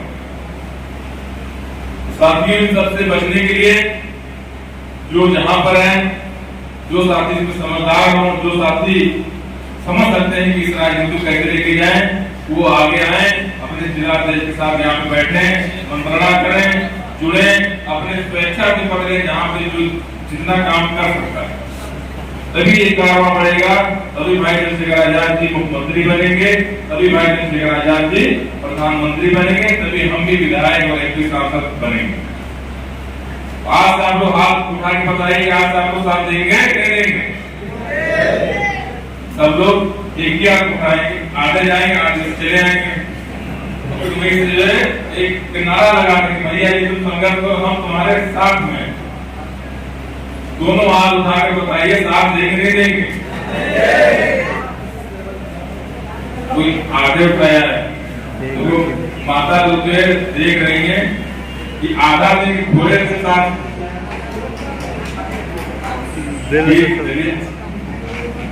अच्छा लगा आप लोगों का साथ देकर और बहुत खुशी हुई और बहुत गौरवान्वित मैं महसूस कर रहा हूँ कि चकिया विधानसभा के चंदौली जिला के चकिया विधानसभा में आप लोगों ने इतना भव्य स्वागत किया, इतना अच्छा काम किया है। लेकिन कहीं ना कहीं सिस्टमेटिकली और कुछ चीजें हैं जो हम लोगों के आंखों से छूट रही, जो हम लोगों के दिमाग से छूट रही है, उस चीजों को भी पकड़ने की आवश्यकता है। जब तक हम सब इन सब चीजों को, अपनी कमियों को नहीं पकड़ेंगे, तब तक अपने समाज की कमियों को दूर नहीं कर पाएंगे और तब तक हमारे चिल्लाने से या हमारे गमछा डालने से समाज का दर्द दूर नहीं होगा। तो अगर आपने गमछा डाला है, आपने बाबा साहब से कुछ कर्तव्य किया है, तो आप जब भी जाएं तो कम से कम मान के जाए कि बाबा साहब का आपके अंदर अंश है, आपको भी उनकी तरह चलना है, आपको भी उनकी तरह काम करना है। जैसे उन्होंने भी पढ़ाई लिख करके एक छोटे से तबके से, एक छोटे से मतलब गांव से उठ के वो लंदन तक गए, पढ़कर आए, अपने ज्ञान से देश के शोषित वंचित समाज को जागृत किया। तो आपका भी कर्तव्य बनता है कि उतना ना सही, कम से कम 4 बच्चों की कुर्बानी देने के लिए आपको नहीं कहा जा रहा, आपसे भी कहा जा रहा है कि आप उनके दिखाए हुए रास्ते पे चल दो बस। और जो भी जहाँ जो समय बन पड़ता है, अगर 24 घंटे में आप 1 घंटा कम से कम इस समाज के लिए दे दो, इस पार्टी के लिए दे दो। उम्मीद है आप सब लोग समझदार हैं, समझेंगे। अगली बार जब मैं आऊंगा तो इस चकिया विधानसभा में इतने लोग होंगे कि यहाँ पे पैर करने की जगह नहीं होगी। और अगले विधानसभा चुनाव में यहाँ से हम लोग एक विधायक भेजेंगे जो जाके उस विधानसभा में कहेगा जय भीम। अगर इतनी आप लोग ताकत रखते हैं या इतनी अगर हैसियत रखते हैं, तब आप लोग कहिएगा खूब तेजी से बोलो। बहुत तेजी से भी बोलने पे बाबा साहब के विचार उज्ज्वलित नहीं होंगे। उसके लिए आपको यहाँ से एक विधायक भेजना पड़ेगा और उस विधायक के लिए आप लोग पूरा गरीब समाज में संघर्ष, जमीन में संघर्ष करिए, तब वो विधायक जाएगा। वो जाके खाली वहां धीमे से लेकर जमीन पूरे देश सुनाई पड़ेगा। वो आपका वो असली जय भीम होगा, वो असली जो है बाबा साहब की जय होगी। बहुत बहुत धन्यवाद यहाँ की मीटिंग, जो भी यहाँ की कमेटी साथी हैं और जो भी हमारे साथ चलकर आए और इस मीटिंग में आपको शिरकत किए। इस मीटिंग में ध्यानपूर्वक हमारे सभी वक्ता लोगों की बातों को सुना, हमारी बातों को सुना, अपने भाई संघर्षों को सुना, अपने भाई चंद्रशेखर आजाद जी के पिता के निर्देश को सुना। उम्मीद है आप भाई चंद्रशेखर आजाद जी को निराश नहीं करेंगे और आने वाले समय में जब मैं अगली बार आऊं तो जो भी उनका पिता के निर्देश, जो पार्टी का निर्देश है, उनके निर्देशों का पालन यहाँ पे होगा और भारी संख्या में यहाँ लोग जुड़े रहेंगे। जय भीम, जय भारत, जय भारत। अपना परिचय बताइएगा और आज कार्यक्रम रहा उस संबंध में जानकारी दीजिएगा। मेरा नाम डॉक्टर मोहम्मद आकिब है, राष्ट्रीय कोर कमेटी सदस्य, प्रदेश महासचिव, आज़ाद समाज पार्टी काशीराम। और इस मीटिंग आज का जो उद्देश्य था कि जैसे कि भाजपा ने और अन्य जो पार्टियां हैं वो संविधान के खिलाफ काम कर रहे हैं, यहाँ के इस देश के शोषित वंचित समाज के खिलाफ काम कर रहे हैं, तो उन सबको जगाने के लिए और उनके खिलाफ जो हो रहा है अत्याचार को दूर करने के लिए हम लोग आज़ाद समाज पार्टी काशीराम जमीनी स्तर पर मजबूत कर रहे हैं। उसी क्रम में आज इस चकिया विधानसभा में इस जगह पे विधानसभा कर्ताओं की एक मीटिंग की गई, जिसमें भारी संख्या में लोग आए, सपोर्ट किए, समर्थन किए और आशा है, उम्मीद है कि आने वाले समय में आज़ाद समाज पार्टी काशीराम पूरे बूथों पे रहेंगे। महिला आरक्षण बिल पास किया गया, उस संबंध में आप क्या कहना चाहेंगे, किस तरीके से देखते हैं आप इसको? महिला आरक्षण बिल के खिलाफ हम नहीं है, लेकिन इसमें कुछ चीज़ें हैं, वो चीज़ हम चाहते हैं कि इस शोषित वंचित समाज का भी ध्यान रखा जाए। जो भी हमारे महिलाएं, जो भी हमारे बहनें और माताएं जो इस शोषित वंचित समाज से आती हैं, गरीब पिछड़ा समाज से आती हैं, उनके लिए भी एक आरक्षण का प्रावधान हो, उनके लिए भी उसमें एक आरक्षण अलग से दिया जाए कि भाई उनको भी इसमें से जैसे जिसकी भागीदारी वैसे उसकी हिस्सेदारी। और मुझे ये नहीं समझ में आ रहा है भारत सरकार किन तथ्यों के आधार पर, कौन से आधार पर ये महिला आरक्षण बिल को पास कर रही है या पास की है कि ना तो आपने जातीय जनगणना कराई, ना आपने कोई गणना कराई ऐसी 2011 के बाद से ना कोई गणना हुई है, तो आप किन तथ्यों के आधार पर ये महिला आरक्षण बिल आप पास कर रहे हो, जिसका कोई वजूद नहीं हिसाब से आप करो। आप एक तरफ कह रहे हो कि मैं महिलाओं का सम्मान कर रहा हूं, लेकिन दूसरी तरफ आप उसको अंधेरे में आप डाल दो। कोई एक केस कर देगा, सुप्रीम कोर्ट में जाएगा लटक, फिर वो 10 साल तक फिरता रहे। तो आपकी नीयत साफ होनी चाहिए, आपका काम साफ होना चाहिए, जो चीज़ आप कहो करके दिखाओ।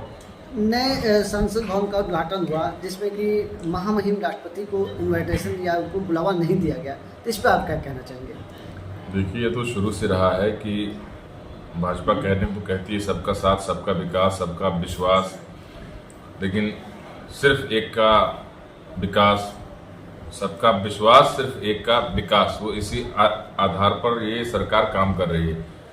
क्योंकि हमारी राष्ट्रपति महोदया एक गरीब पिछड़े समाज से आती हैं, एक आदिवासी समाज से आती हैं, एक शोषित वंचित समाज से आती हैं, तो उनको संसद भवन उनके द्वारा कैसे उद्घाटन हो सकता है, फिर ये उनके उसूलों के खिलाफ हो जाता है। ये भाजपा के या हमारे जो भी संघ कार्यकर्ता उनके उसूलों के खिलाफ हो जाता है कि गरीब की बेटी एक जो है इतने बड़े पद पे होकर वो कैसे आके काट देती है, इतिहास बन जाता।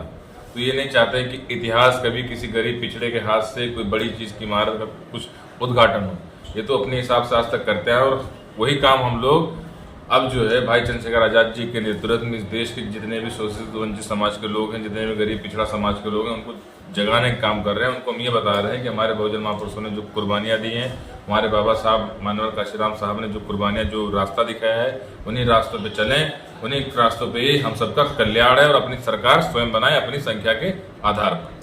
जैसा कि इंडिया जो गठबंधन चल रहा है उसके संबंध में आप क्या कहना चाहेंगे, उसको आप किस तरह देखते हैं, क्या आपकी पार्टी इसमें हिस्सा ले रही है, क्या कहना चाहिए? देखिए, इंडिया गठबंधन जो बना है, एनडीए बनाम बना है, वो गठबंधन जब राजनीति आती है, जब चुनाव कोई आता है तो उससे पहले बहुत से गठबंधन बनते हैं और चुनाव से पहले कितने गठबंधन उसमें टिके रहे, कितने नहीं रहेंगे। बाकी हम लोगों से भी अगर पूछा जाएगा या हम लोगों से भी विचार किया जाएगा तो हम लोग भी कहीं ना कहीं अपने हिसाब से देखेंगे आगे चल के क्या परिस्थितियाँ बनती है, क्या माहौल बनता है। बाकी इंडिया गठबंधन में जाने या आने का जो अंतिम फैसला है, अंतरिम फैसला है, वो हमारी राष्ट्रीय कोर कमेटी के साथ ही करेंगे एवं हमारे राष्ट्रीय अध्यक्ष जी के सानिध्य में होगा। जैसा कि नाम बदलने की बात इसे बहुत जोरों शोर से इंडिया बनाम भारत, इस पे आपका विचार क्या है?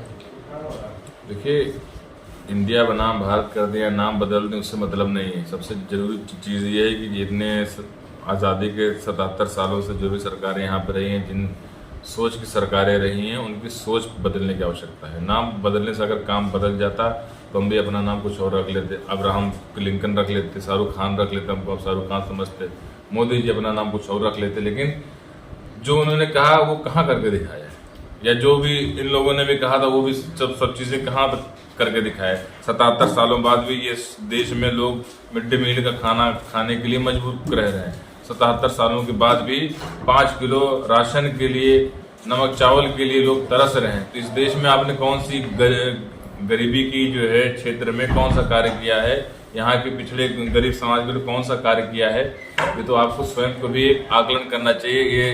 ये सवाल आप अगर इन सरकारों से पूछें, डायरेक्ट पूछें, उनसे, उनके मंत्रियों से पूछें, उनके विधायकों से पूछें, जो सरकारों के मुख्यमंत्री 15-15 साल तक रहे, 10-10 साल तक रहे, उनसे भी पूछें कि आपने अपने शासनकाल में ऐसा क्या काम किया था कि आज जो है 5 किलो राशन के लिए भी जनता को मोहताज रहना पड़ रहा है। तो आप लोग अपना कार्य बताएं। ठीक।